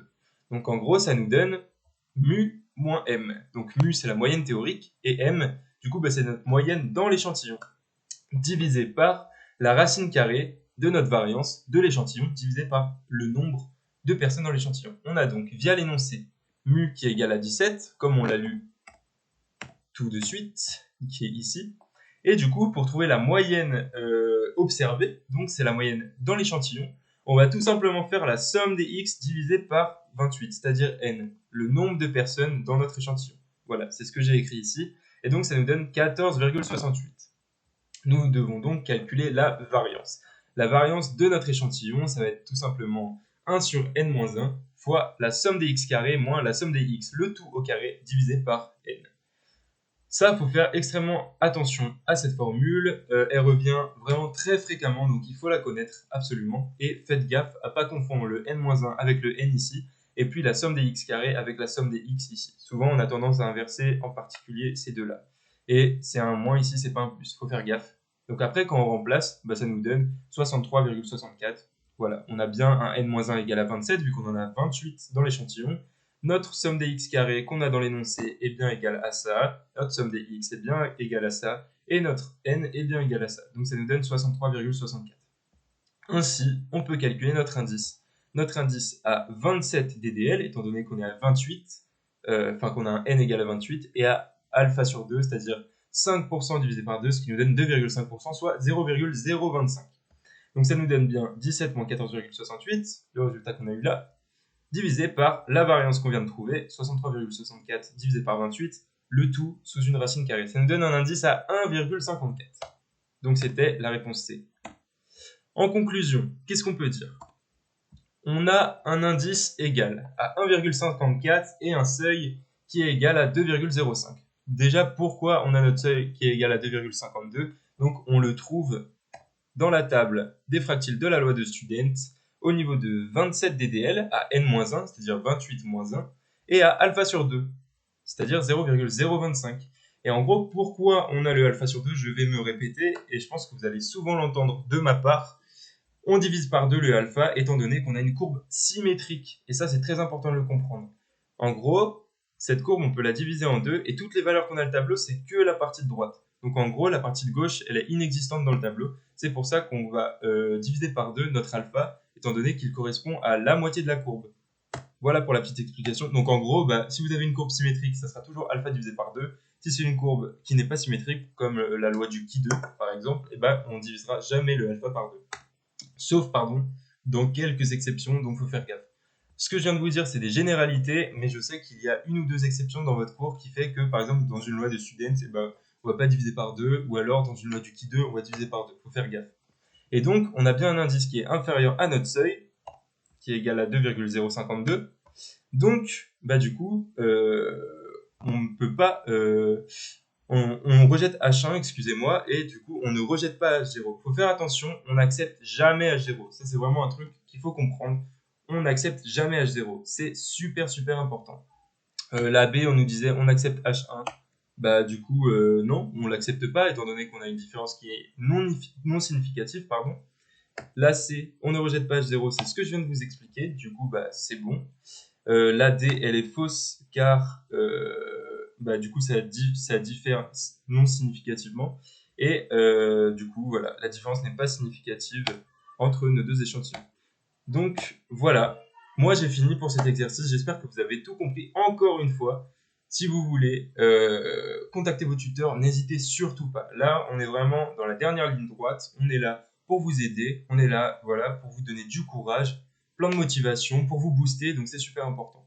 J'espère que vous avez tout compris. Si ce n'est pas le cas, encore une fois, contactez vos tuteurs. C'est hyper important. Et voilà. Donc, bah, ce sera tout pour moi. Et puis, bah, à bientôt. Salut! Salut, alors nous on se retrouve pour un exercice de comparaison de répartition observée à théorique. Alors, ce qu'il faut bien comprendre avec ce genre d'exo, c'est que c'est vraiment le genre d'exo de comparaison de répartition le plus simple. Mais ça permet derrière de comprendre comment marchent les autres exos de comparaison de répartition, d'observer, observer, notamment. Et aussi, il faut surtout pas se gourer et bien faire la différence entre des valeurs dites observées, donc dans un échantillon, et dites théoriques dans la population générale. Du coup, énoncé, qui n'a rien à voir avec Disney pour le coup, mais ça reste quand même un énoncé type de comparaison de répartition observée à théorique pour le coup. L'hépatite C est une maladie infectieuse du foie causée par le virus de l'hépatite C, VHC. Les principaux symptômes de la maladie sont la fatigue, les nausées et les vomissements. On sait que 2/3 des personnes atteintes de l'hépatite C sont frappées par une fatigue intense. Soit une population de 150 personnes atteintes de l'hépatite C. Parmi eux, 87 ont déclaré ressentir de la fatigue. On cherche à savoir s'il y a une différence significative entre le nombre de personnes atteintes de l'hépatite C qui ont ressenti de la fatigue dans notre échantillon et dans la population générale. Alors là, il faut tout de suite choper les données importantes. La première, c'est le pourcentage de gens fatigués lorsqu'ils ont l'hépatite C dans la population générale, 2/3. Ok. Le deuxième, ça va être le nombre de personnes dans notre échantillon. Donc là, on nous dit une population, mais une population de 150 personnes, ça revient à un échantillon en fait. Et c'est un échantillon donc de 150 personnes. Troisième donnée hyper importante, 87 personnes qui disent ressentir de la fatigue dans notre échantillon. Donc, le pourcentage de personnes qui ressentent de la fatigue dans notre échantillon, ce serait 87 sur 150 par exemple. Mais on n'a même pas besoin de ce pourcentage en fait. On va le voir ensuite dans la correction de la question 2. Et dernière chose, du coup, c'est de bien comprendre quel genre d'exo c'est. Parce que là, on nous le dit, vu que c'est la soirée des biostats, mais au partiel, ça vous sera pas forcément dit, ça vous sera même pas dit du tout. Et là, il faut bien voir que c'est observé à théorique parce qu'on a déjà des données dans la population générale et un échantillon. On n'a pas deux échantillons. Et ensuite, on nous demande une différence significative entre le nombre de personnes atteintes de l'hépatite C dans notre échantillon et dans la population générale. Donc on nous demande de comparer un nombre de personnes avec un facteur, à savoir la fatigue, dans l'échantillon et la population générale. Ça revient à comparer une distribution, et donc ça revient à une comparaison de répartition. Première question, on nous demandait quelles étaient les conditions de validité. Alors, il fallait répondre l'item C. Là, on n'a pas les réponses, mais l'item C, c'était CI supérieur à 5. L'item D, c'était CIJ supérieur à 5. Donc c'est les bonnes valeurs, entre guillemets, sauf que CIJ, c'est pas pour une comparaison de répartition observée à théorique, mais pour une comparaison de répartition observée à observée. Ça, on le voit parce que dans CIJ, il y a I et il y a J. Et ça correspond aux valeurs de nos deux échantillons. Alors que nous, là, dans l'exo qu'on est en train de faire, c'est juste CI, parce qu'il y a un seul échantillon qu'on nomme I. L'item E, lui aussi, il est faux parce que c'est les conditions de validité d'un test de comparaison de répartition d'une répartition observée à une répartition théorique, donc ça c'est bon, mais sur un petit échantillon. Ce petit échantillon, du coup, on le sait qu'on a des CI qui sont inférieurs à 5, mais quand même supérieurs ou égales à 3. Parce que sinon, on n'a pas le droit de faire le test, c'est pas valide. Et donc, évidemment, pour répondre à cet item-là, en fait, il fallait d'abord calculer les CI. Ça, c'est ce qu'on va voir un peu plus loin dans la diapo, comment on les calcule. Mais en fait, c'est la première étape, ça va être de faire votre tableau avec les valeurs qu'on a récupérées dans l'énoncé, que je vous ai dites juste avant. Et du coup, bah, voilà notre tableau. Ça, c'est pour la question 2. On nous demande quel est l'indice statistique. Et là, il fallait répondre item D. À savoir, le kit 2 observé est égal à 5,07. Donc ce tableau, il est hyper important. C'est ça qu'il faut faire pour réussir l'exo. vous avez 3 colonnes, fatigue, pas fatigue, totale, 3 lignes, pi de i sous h0, effectif observé OI et effectif calculé CI. Pi de i sous h0, en gros, c'est juste les valeurs de pourcentage dans notre population générale. À savoir, 2 tiers des personnes ressentent de la fatigue et 1 tiers ne ressentent pas de fatigue. Le 1 tiers, on le trouve en faisant 1 moins 2 tiers. Parce qu'évidemment, le pourcentage de gens, ça fait forcément 100%. 100% des gens existent, si vous voulez. Et seulement 2 tiers, par contre, ressentent de la fatigue. Donc 1 moins 2 tiers, 1 tiers ne ressentent pas de fatigue. Les effectifs observés, même chose, ça nous est donné dans l'énoncé. Donc à savoir, on a un échantillon de 150 personnes, c'est notre total. 87 qui ressentent de la fatigue. Et du coup, 150 moins 87, 63 personnes qui ne ressentent pas de fatigue. Et enfin, on a nos effectifs calculés, qu'on appelle donc CI, et surtout pas CIJ, qui revient, en fait, l'effectif calculé, c'est se dire, en prenant le nombre de gens qu'il y a dans mon échantillon, et en prenant le pourcentage de gens fatigués dans la population générale, combien de personnes je devrais trouver qui sont fatiguées dans mon échantillon. Donc tout ça, c'est très simple. On prend notre nombre de personnes dans l'échantillon, on multiplie par le pourcentage de gens fatigués dans la population, et on obtient 100 personnes qui devraient être fatiguées dans l'échantillon. En l'occurrence, on voit que là, il y en a 87. Donc il y a bien une différence à l'œil, mais c'est pas une différence statistique. On fait la même chose pour les gens qui n'ont pas de fatigue, donc on fait 150 fois 1 tiers, ça fait 50. On aurait pu faire du coup aussi 150 moins 100, à partir du moment où on a cette première valeur-là. Et voilà, maintenant on a ce tableau-là avec toutes nos cases qui sont remplies. Du coup, on voit bien que tous nos CI sont supérieurs à 5, donc on a des conditions de validité respectées pour une comparaison de répartition observée à théorique sur grand échantillon. Très important de bien faire gaffe si c'est sur grand ou petit échantillon, parce que du coup la valeur du Ki2 change. En gros, sur grand échantillon, on fait un Ki2 normal, et sur petit échantillon, on fait un Ki2 de Yates. On va rajouter un moins 0,5 là dans notre parenthèse, dans la formule. Mais là, du coup, c'est pas ça qui nous intéresse. Du coup, on a toutes nos valeurs, on a notre tableau rempli, et maintenant on va calculer notre Ki2 en utilisant la formule du coup qu'il faut connaître par cœur, à savoir le Ki2 observé, c'est égal à la somme des OI-CI au carré sur CI. Donc on met nos valeurs. Pour la première colonne, ça fait 87 moins 100 au carré, notre 87 ici, notre 100 ici, le tout au carré sur 100. Notre deuxième colonne, ça fait 63 moins 50, le tout au carré sur 50, parce que voilà, c'est les valeurs de OI et de CI. On additionne les deux et ça nous fait 5,07. Ça nous donne l'item D, du coup. Il y a un autre truc qui est hyper important, c'est que dans les valeurs qu'on vous donne pour la population générale, il faut prendre les valeurs exactes. Là, en l'occurrence, on a 2 tiers à 1 tiers. On aurait pu mettre, c'est plus ou moins 66,6% et 33,33%, grosso modo. Il ne faut surtout pas faire ça, parce que du coup, ça vous donnera un Ki2 qui est proche, mais qui n'est pas exact. En l'occurrence, si on prenait ces valeurs-là de pourcentage, donc 66,66 et 33,33, on obtenait 5,063, je crois. Donc c'est une valeur proche, mais c'est pas exactement la même. Et donc il ne faut pas se gourer le jour de votre partiel. Et du coup, question 3, en conclusion, on nous demande de conclure avec 5 items différents et de dire s'ils sont vrais ou faux. D'abord, on va prendre les 3 premiers items, A, B, C. Donc on a qui nous demande à chaque fois si on rejette ou non H0 et si du coup ça veut dire qu'il y a une différence significative ou non. Pour savoir si on rejette ou non, H0, pardon, on a notre indice statistique, mais maintenant on doit connaître le seuil. Le seuil de ce Ki2, pour ça il nous faut connaître son degré de liberté. Ce degré de liberté, c'est K-1 DDL. Donc ici, un DDL. Parce que K, ça va être notre nombre de colonnes. Ici, on en a 2. Alors oui, il ne faut pas compter la colonne des totales. En fait, ça va être le nombre de facteurs. Ce qu'on aurait pu avoir, par exemple, là, on a fatigué et pas fatigué. Mais on aurait pu avoir très fatigué, moyennement fatigué, pas du tout fatigué, et en forme. Ça nous aurait fait 4 colonnes, plus le total. On fait 4 moins 1, ça aurait été un degré de liberté de 3. Ici, c'est un degré de liberté, donc de 1. Parce qu'on a 2 colonnes de facteurs, on enlève 1, voilà, un DDL. Il nous faut notre risque, là qui nous est donné dans l'énoncé, à savoir alpha égale 5%. Et donc, on a un Ki2 à 1 DDL et 5%. Celui-là, on peut aller le lire du coup dans la table statistique, mais en réalité, celui-là, on l'a tout le temps en fait. Il tombe tout le temps, le qui de 1 DDL 5%. Donc il faut le connaître par cœur en vrai. Hein. Vous allez le connaître par cœur si vous faites des exos. Et ça fait 3,841.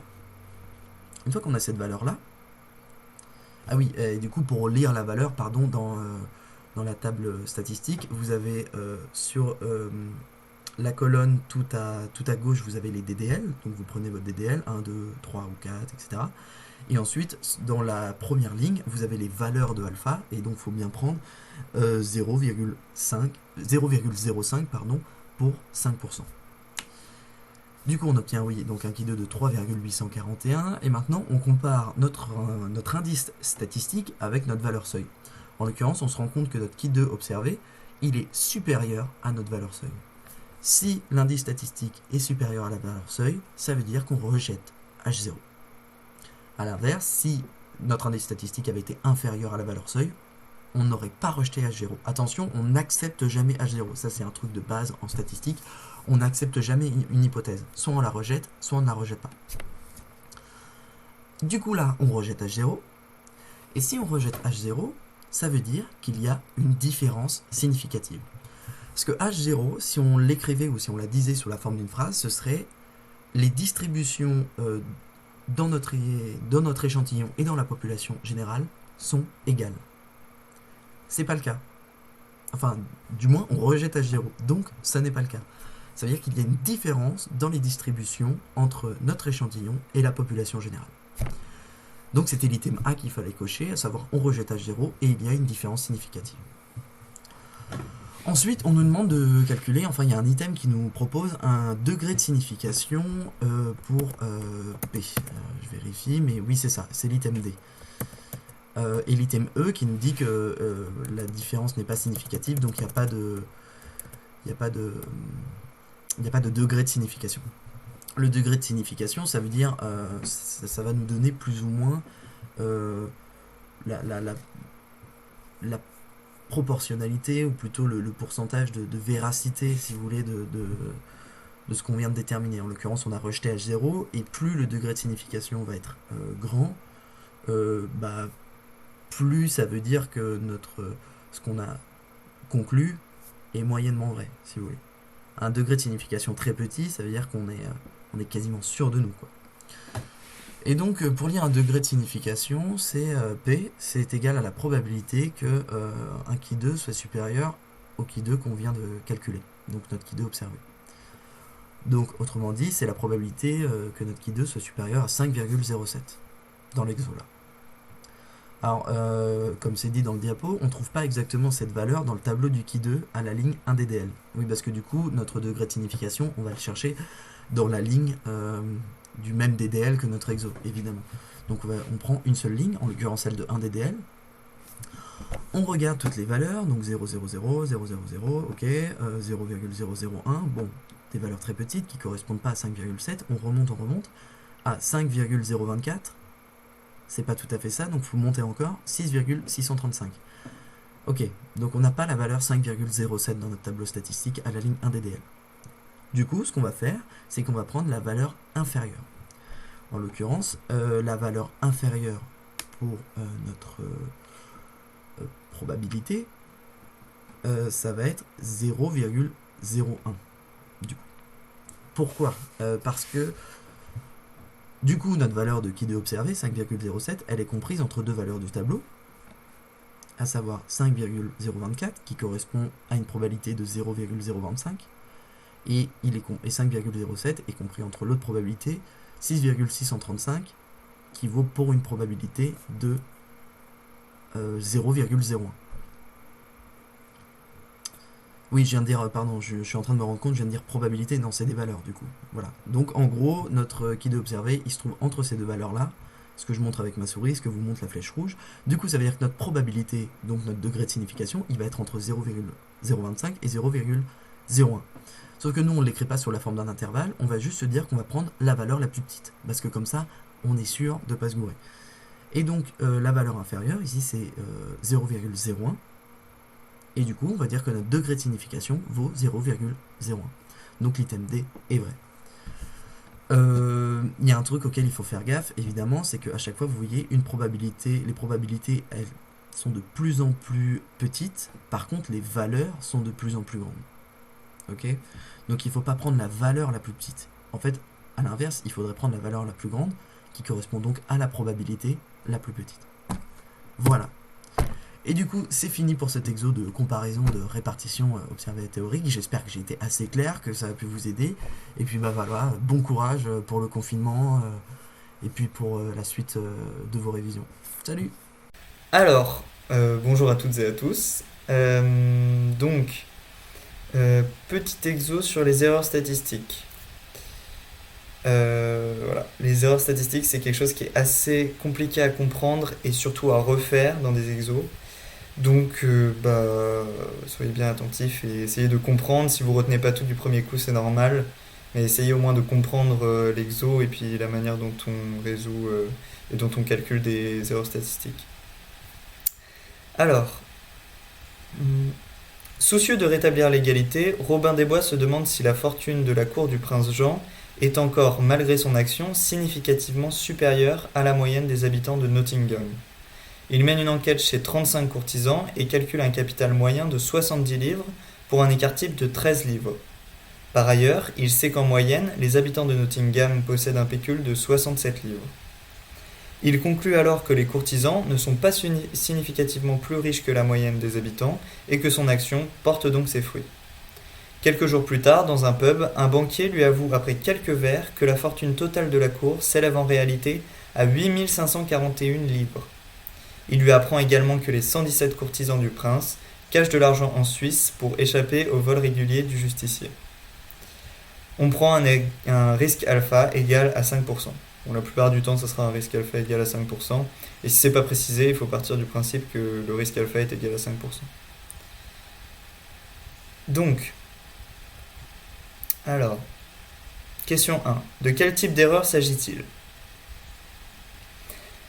Donc déjà, on vérifie les conditions de validité à faire à chaque fois. Chaque fois qu'on vous demande des calculs, il faut vérifier parce que ça se trouve, vous allez vous rendre compte que les conditions de validité ne sont pas respectées. Et là, vous pourrez mettre à toutes les questions, on peut rien faire, les conditions de validité ne sont pas respectées. Bon là, n égale 35, donc c'est supérieur à 30, donc les conditions de validité sont respectées. On calcule l'intervalle de fluctuation à 95% à partir du capital moyen des habitants de Nottingham.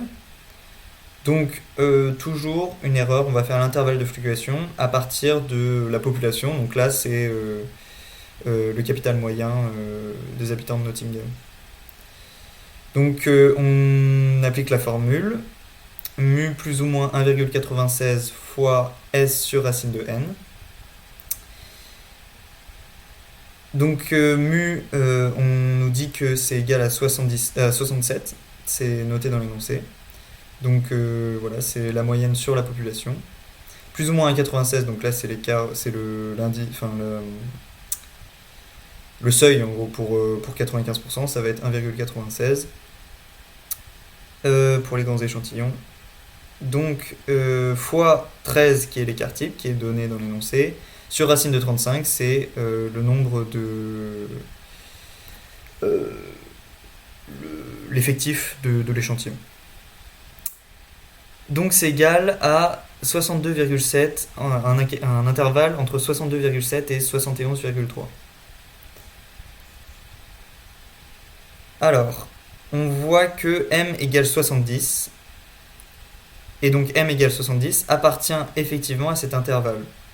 Donc on avait bien dit qu'au début Robin des Bois était rassuré parce que l'écart n'était pas significatif, et effectivement on voit que la moyenne calculée sur l'échantillon appartient bien à l'intervalle de fluctuation. Donc la différence n'est pas significative. Mu sous H1, on le calcule avec le capital total de la cour qui est donné à la fin de l'exercice. H1, les données sous H1, ça sera toujours ce qui est donné à la fin de l'exercice quand on dit au final on se rend compte qu'on s'était trompé et que les vraies valeurs c'était ça. Bon bah H1 c'est ça.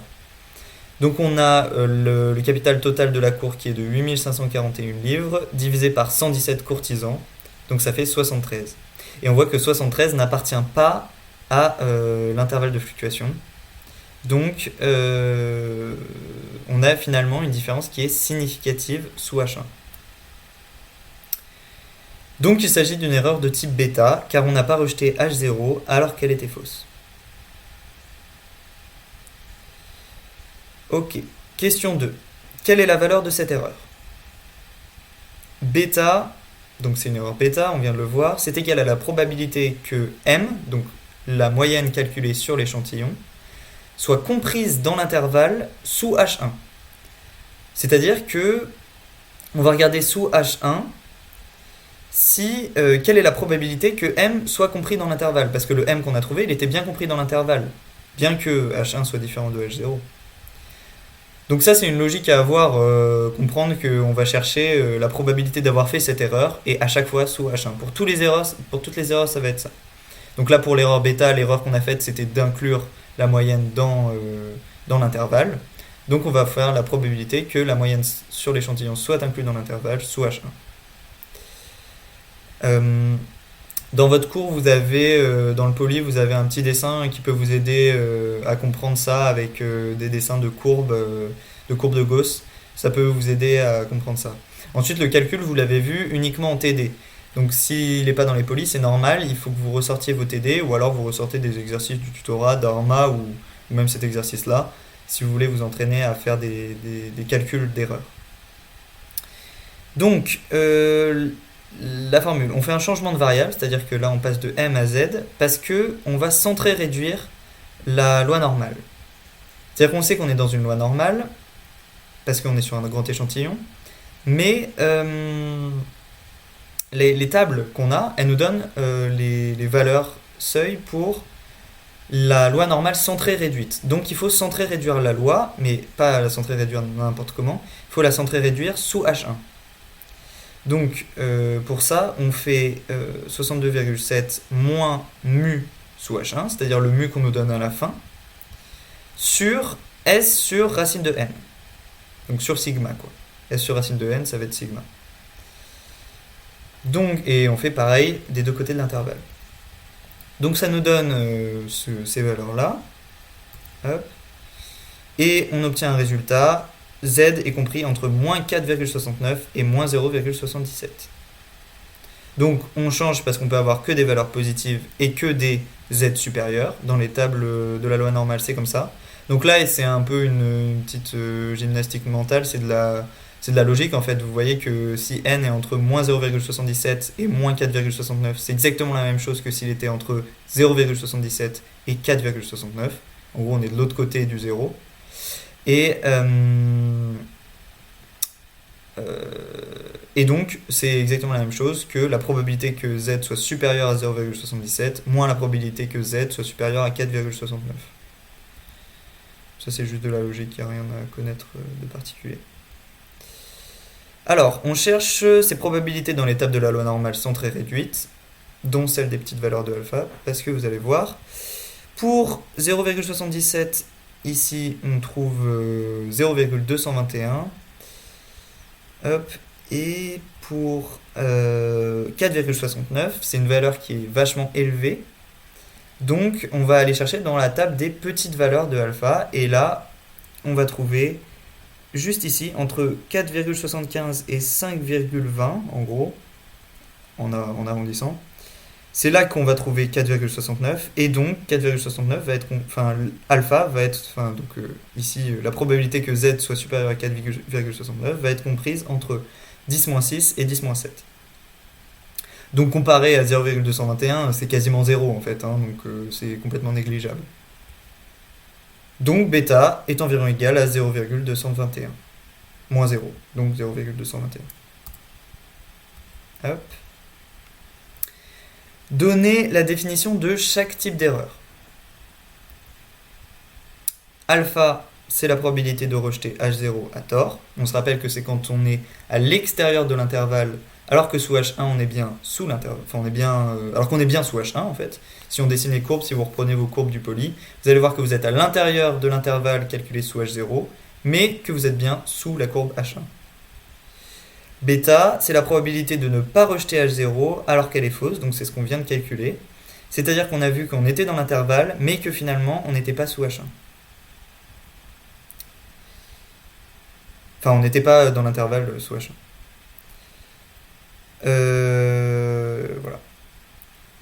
donc l'erreur bêta, c'est le fait qu'on n'ait pas rejeté H0 alors qu'elle était fausse.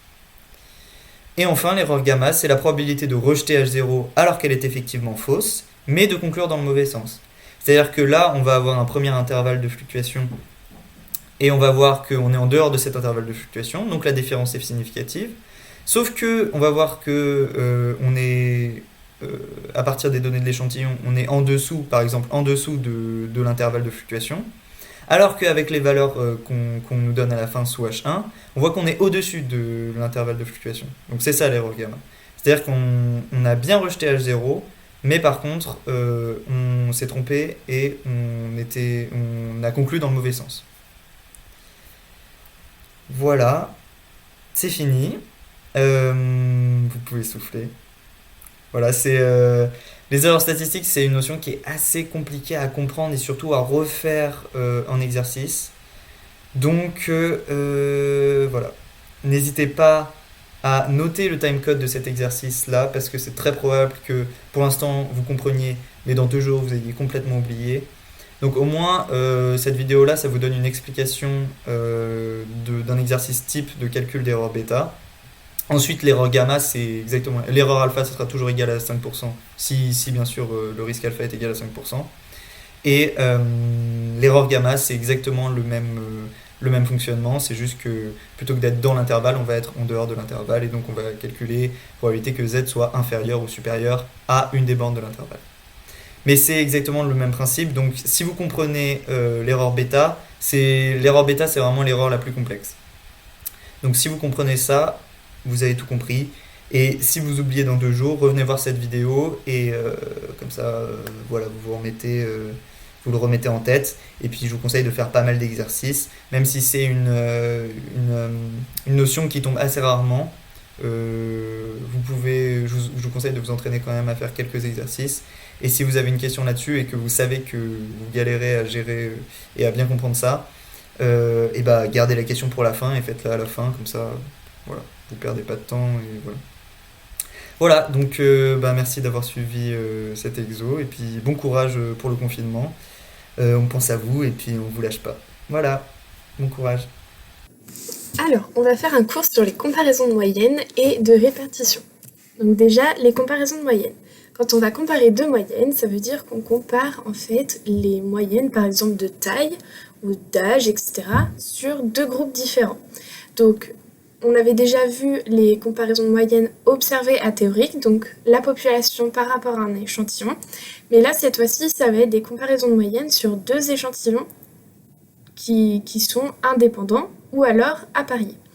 Donc pour les 2 échantillons indépendants, en fait, ça va être 2 groupes qui sont totalement différents. Et pour les comparaisons de moyenne d'échantillons à parier, et ben en fait, c'est 2 échantillons qui ont été appariés. Donc soit c'est écrit tout simplement dans le texte, donc ça veut dire on a apparié sur l'âge, sur le sexe, etc. Ou alors c'est le même groupe auquel on a fait 2 fois le test et on a en fait trouvé 2 valeurs. Donc par exemple au début du semestre et à la fin du semestre. Et donc les comparaisons de moyenne, on les fait pour comparer une variable qualitative binaire avec une variable quantitative. Ça, c'est juste pour vous expliquer en fait ce que ça veut dire scientifiquement. Donc les comparaisons de moyenne indépendantes. On se rappelle, on a 2 groupes. Donc on va avoir un groupe 1 et un groupe 2. On aura les moyennes M1, comme on peut le voir ici, et M2. Les écarts types S1 et S2. Pour les grands échantillons, ça veut dire que N est supérieur à 30. C'est toujours ces conditions de validité-là pour les moyennes. C'est N supérieur à 30, et si N inférieur à 30, il faut que ça suive une variable, il faut que la variable suive une loi normale. Ok ? Donc le Z0 pour les grands échantillons, ça va être égal à M1 moins M2 divisé par S1 au carré, donc l'écart type au carré, sur N1 plus S2 au carré sur N2. Le S1 au carré, ça veut dire en fait la variance. Donc si on vous donne la variance dans le texte, eh ben, on le met pas au carré. Il faut faire bien attention entre écart type et variance. On différencie bien les deux. On va chercher notre seuil dans la table de la loi normale avec alpha sur 2. On n'oublie pas de diviser par 2. C'est généralement 5%. C'est quasiment tout le temps ça à chaque fois. Des fois, ça peut être 1%. On divise bien par 2, du coup, ça nous fait 0,025. Et on le place dans notre colonne et notre ligne. Et du coup, on trouve 1,96. C'est quasiment ça à chaque fois. On compare du coup notre indice qu'on avait trouvé à notre seuil. Si l'indice est inférieur au seuil, alors on n'a pas de différence significative. Si il est supérieur, on a une différence significative. Et là, on va pouvoir donner la précision du test. Et on le trouve aussi dans la table de la loi normale. Donc en fait, on va tout simplement prendre notre indice, donc la valeur de notre indice, Z0. Imaginons que c'est 3,2. On place notre 3,2 dans notre table et on trouve une valeur. Ça, ce sera le petit z ici. Et on n'oublie pas de le multiplier par 2 parce qu'on se souvient bien que la courbe de Gauss, ça fait une sorte de cloche comme ça. Et il faut prendre les deux parties. Donc du coup, c'est pour ça qu'on le multiplie par 2. Pour les petits échantillons, on va avoir une autre formule qui ressemble un peu à la formule qu'on avait pour les grands échantillons. Mais cette fois-ci, on a S au carré. Donc en fait, c'est une estimation des variances et on les a mis ensemble. Et la formule qu'il faut bien retenir pour S au carré, c'est 1 sur n-1 multiplié par la somme des x carrés. Donc on vous donnera toujours la somme des x carrés et la somme des x, moins la somme des x, mais là, au carré. C'est pas la même chose. Là, c'est la somme des x carrés et somme des x au carré. On différencie bien les deux. Sur n, on trouve notre s carré du coup ici, et on va faire t est égal m1 moins m2 divisé par racine carrée de s au carré fois 1 sur n1 plus 1 sur n2. On le trouve dans la table de student. La table de student à n-1. Donc on prend notre colonne comme ça, on a des chiffres. Et du coup, par exemple, si on est à 28 personnes dans l'échantillon, n-1, du coup, ça va être 27. Donc, on regarde à 27 et à alpha sur 2. Donc, alpha sur 2, c'est pour la ligne. Pareil, alpha, c'est tout le temps quasiment 5%. Donc là, ce sera 0,025 parce qu'on divise par 2. Et du coup, on va trouver une valeur. Voilà. Et donc ça, ce sera notre seuil. Le seuil, pareil, qu'on compare à l'indice, et si l'indice est supérieur au seuil, c'est une différence significative. Si c'est inférieur, c'est une différence non significative. Et du coup, quand c'est une différence non significative, en fait, on estime que par rapport aux différents facteurs, par rapport au nombre de personnes qu'on a interrogées, et ben en fait, les moyennes sont pas si différentes que ça, et c'est les mêmes. La précision du test, on la trouve dans la table de student et pareil, on n'oublie pas de multiplier par 2. Les comparaisons moyennes à Paris. Donc c'est pareil, grands échantillons, petits échantillons, on fait la même chose. Donc on vérifie toujours les conditions de validité, on calcule notre indice avec les formules qui sont juste ici, c'est les mêmes. MD divisé par racine de S carré D n. MD, c'est la moyenne des différences. Donc, on va faire la somme des différences divisée par n, comme une formule pour une moyenne normale. On prend toutes les valeurs possibles et on va diviser par le nombre de personnes.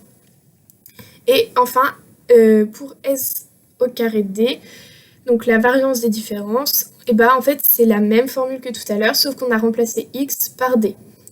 Voilà, donc ça, ce sera toujours donné de toute façon. Vous aurez la somme des d et il faudra trouver nd et s au carré d. Pareil, on lit dans la table de la loi normale, on compare notre seuil qu'on a trouvé avec notre indice, et si c'est significatif, on peut regarder la précision du test. Pour les petits échantillons, c'est la même chose. On fait conditions de validité, calcul de l'indice, recherche du seuil, comparaison de l'indice et du seuil, conclusion par rapport à ce que c'est significatif ou est-ce que c'est pas significatif. Et si c'est significatif, on peut trouver la précision du test. Maintenant, on va passer aux comparaisons de répartition. Donc les comparaisons de répartition, cette fois-ci, au lieu d'avoir une variable quantitative et une variable qualitative, en fait, on va avoir 2 variables qualitatives. Donc ça veut dire qu'en fait, on va pouvoir mettre nos valeurs dans un tableau. Et on veut essayer de regarder si la répartition de tant de personnes, par exemple, et de tant de personnes dans un autre groupe, en fait, c'est les mêmes. Ou est-ce qu'elles sont différentes? C'est toujours ça. On va essayer de comparer des répartitions. Donc, soit elles sont indépendantes, comme tout à l'heure. Donc, ce sera 2 groupes bien différents. On aura fait 2 mesures une mesure sur un groupe, une mesure sur l'autre groupe. Ou alors, on les a appariés. On peut les avoir appariés sur l'âge, sur le sexe, mais ça, c'est écrit dans le texte. Ou alors, c'est le même échantillon à quel on a fait 2 mesures dans le temps différentes. Donc, par exemple, au début du semestre, comme je disais tout à l'heure, ou à la fin du semestre. Les comparaisons de répartition indépendantes. Cette formule-là, vous pouvez en fait la retenir parce que c'est la même que pour les répartitions observées à théorique. C'est bien somme des OIJ moins CIJ au carré divisé par CIJ. Quand c'est un petit échantillon, on n'oublie pas le moins 0,5. Voilà, donc les grands échantillons, pour les répartitions, c'est toujours la même chose. C'est toujours supérieur à 5 pour les grands échantillons, et compris entre 3 et 5 pour les petits. Donc ici, on a tous les CIJ qui sont supérieurs à 5, donc on a un grand échantillon. Les CIJ, c'est bien égal au total de la ligne I fois le total de la colonne J sur le total général. Ça, c'est OK. Donc du coup, vous avez votre indice que vous allez trouver, le qui de observé, qui va être égal à OIJ moins CIJ au carré divisé par CJ. Et tout ça, on fait la somme à chaque fois. Si vous avez des questions par rapport à ces formules-là, n'hésitez pas à les poser et on vous répondra. On a essayé de résumer un peu les cours, mais si vous avez des questions sur ces trucs-là, n'hésitez pas à les poser. Et du coup, pour chercher le seuil, ça va être dans la table du qui 2 et on regardera à ligne moins 1 fois colonne moins 1 DDL. Donc ça veut dire, si on a 2 lignes, on fait 2 moins 1, ça fait 1. 2 colonnes, 2 moins 1, ça fait 1. Et 1 fois 1, ça fait 1. Donc 1 DDL. Généralement, c'est 1 DDL parce que souvent, on compare 2 groupes et donc 2 valeurs à chaque fois et ça fait 1 à chaque fois. Donc 1 DDL est 5%. Ou alpha, si c'est pas 5%. Mais généralement, c'est 5%. Et ce qu'on regarde bien ici, c'est qu'on ne divise pas par 2 le alpha. On fait bien attention à ça. Si c'est pareil, on compare le seuil à l'indice. Si c'est supérieur, c'est significatif. Si c'est inférieur, ce n'est pas significatif. Et si c'est significatif, on va pouvoir regarder la précision du test dans la table du qui 2. La précision du test, on la trouve comment? Eh bien, on fait le qui 2, on va rester dans la même ligne de DDL. Donc si on avait pris un DDL, on reste dans cette ligne-là. On essaye de placer notre indice par rapport aux valeurs. Donc généralement, il va être encadré par 2 valeurs. On regarde au-dessus pour notre alpha. Et en fait, on va trouver 2 alphas, du coup un encadrement de 2 alphas. Et on prend toujours le plus grand pour être le plus général possible parce que si on prenait le plus petit, ce serait trop petit par rapport en fait à notre seuil. Donc du coup, on prend toujours le plus grand. Du coup, pour les petits échantillons, comme je disais tout à l'heure, CIJ compris entre 3 et 5. On fait pareil pour les CIJ. La formule, c'est la même, sauf qu'en fait, là, il ne faut pas oublier qu'on a le moins 0,5. Attention surtout à le moins 0,5, il ne faut surtout pas l'oublier. Parce que la formule sans le moins 0,5, il y aura peut-être aussi la réponse dans les QCM. Donc on peut se tromper par rapport à ça. Et pareil, on peut regarder la précision du test. Cette fois-ci, il ne faut pas faire x2. Pourquoi? Parce qu'en fait, la courbe, on peut la voir, elle est mise en haut de la table, et elle n'est pas symétrique. Et en fait, on cherche du coup juste une partie. Voilà. Et pour les répartitions appariées, on va faire A plus B sur 2, supérieur à 5, ou pour les petits, A plus B sur 2, compris entre 3 et 5. Ça, ce sera pour les grands ou les petits échantillons. Pour l'indice, on a le qui 2 est égal à a moins b au carré divisé par a plus b. Moi, pour retenir lequel était en haut ou en bas, je me disais que le a moins b, il pèse moins lourd, donc il s'envole un peu, il est en haut. Le a plus b, ça pèse plus lourd, il est en bas. Ici, on trouve généralement un seuil à 3,841. À 1 ddl, pour la table du qui 2, c'est 3,841. 1,96 et 3,841, c'est les valeurs à retenir absolument, parce que c'est des valeurs qui tombent tout le temps, et donc en fait ça nous évite de faire l'étape chercher dans la table le seuil, parce que ça prend du temps. Et la précision, pareil que tout à l'heure, on regarde dans la ligne 1 ddl, on encadre notre valeur, on regarde les deux valeurs pour alpha, et du coup on aura notre précision du test. Pareil pour les petits échantillons, pour la formule, sauf que là, on n'oublie pas le -1. Voilà, du coup, j'espère que vous avez compris pour les tests. Si jamais vous avez des questions, n'hésitez pas à les poser. Et je vous laisse pour les cours suivants et les exercices. Bonjour à tous, donc après ce petit point de cours, on va pouvoir passer à l'exercice, donc je vais d'abord vous lire l'énoncé. Bob et Sullivan, de Monstres et compagnie, aimeraient savoir lequel d'entre eux fait le plus peur. Pour cela, ils sélectionnent 100 chambres d'enfants. La première nuit, Bob tente de faire pleurer les enfants. La deuxième nuit, c'est au tour de Sullivan de faire peur à ces mêmes 100 enfants. Il note que 52 enfants pleurent les 2 nuits, 10 ne pleurent que la première nuit avec Bob, et enfin 2 pleurent uniquement la deuxième nuit avec Sullivan. On prend un risque alpha de 2,5%. Alors, question 1. Concernant le type de test et les conditions de validité, cochez là où les réponses correctes. On effectue un test de comparaison de répartition sur grand échantillon apparié, sur petit échantillon apparié, sur petit échantillon indépendant cette fois. Ensuite, les conditions de validité sont respectées car n est supérieur à 30. Et enfin, item E, les conditions de validité sont respectées pour une autre raison. Alors, les bonnes réponses, c'était les réponses A et E. Donc, en effet, dans cet exercice, on compare bien des répartitions. De plus, les échantillons sont appariés, puisque ce sont les mêmes enfants à qui l'on fait peur les 2 nuits. Et enfin, A plus B sur 2 est égal à 6, et donc supérieur à 5, on est donc sur un grand échantillon. Donc ce test, c'est un test de comparaison de répartition sur grand échantillon apparié. Donc concernant A et B, on appelle ça la paire discordante, et en fait, après avoir fait le tableau ci-dessous, c'est les paires qui ont un plus et un moins. Donc là, on a le 10 qui a un plus et un moins, et le 2 qui a un plus et un moins. Donc c'est A et B. Et enfin, item E, les conditions de validité sont respectées car A plus B sur 2 est égal à 6 et donc supérieur à 5. On peut bien effectuer le test de comparaison sur grand échantillon apparié. Ensuite, question 2. L'indice statistique mesurant l'écart sur ce test est égal à 2,90, 3,841, 4,08, 5,33 ou 72. Alors la bonne réponse c'était la réponse D, 5,33, donc il suffit juste d'appliquer la formule d'un grand échantillon. Donc on a A moins B, le tout au carré, divisé par A plus B, ce qui nous donne 10 moins 2, donc 8, au carré sur 12, donc 5,33.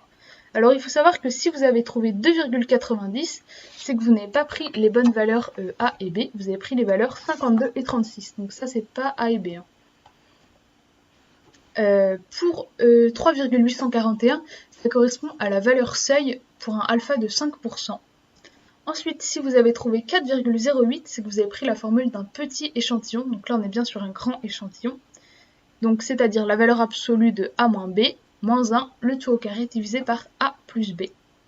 Et enfin, si vous avez obtenu 72, c'est que vous avez inversé les signes plus et moins dans la formule, donc en faisant A plus B le tout au carré divisé par A moins B.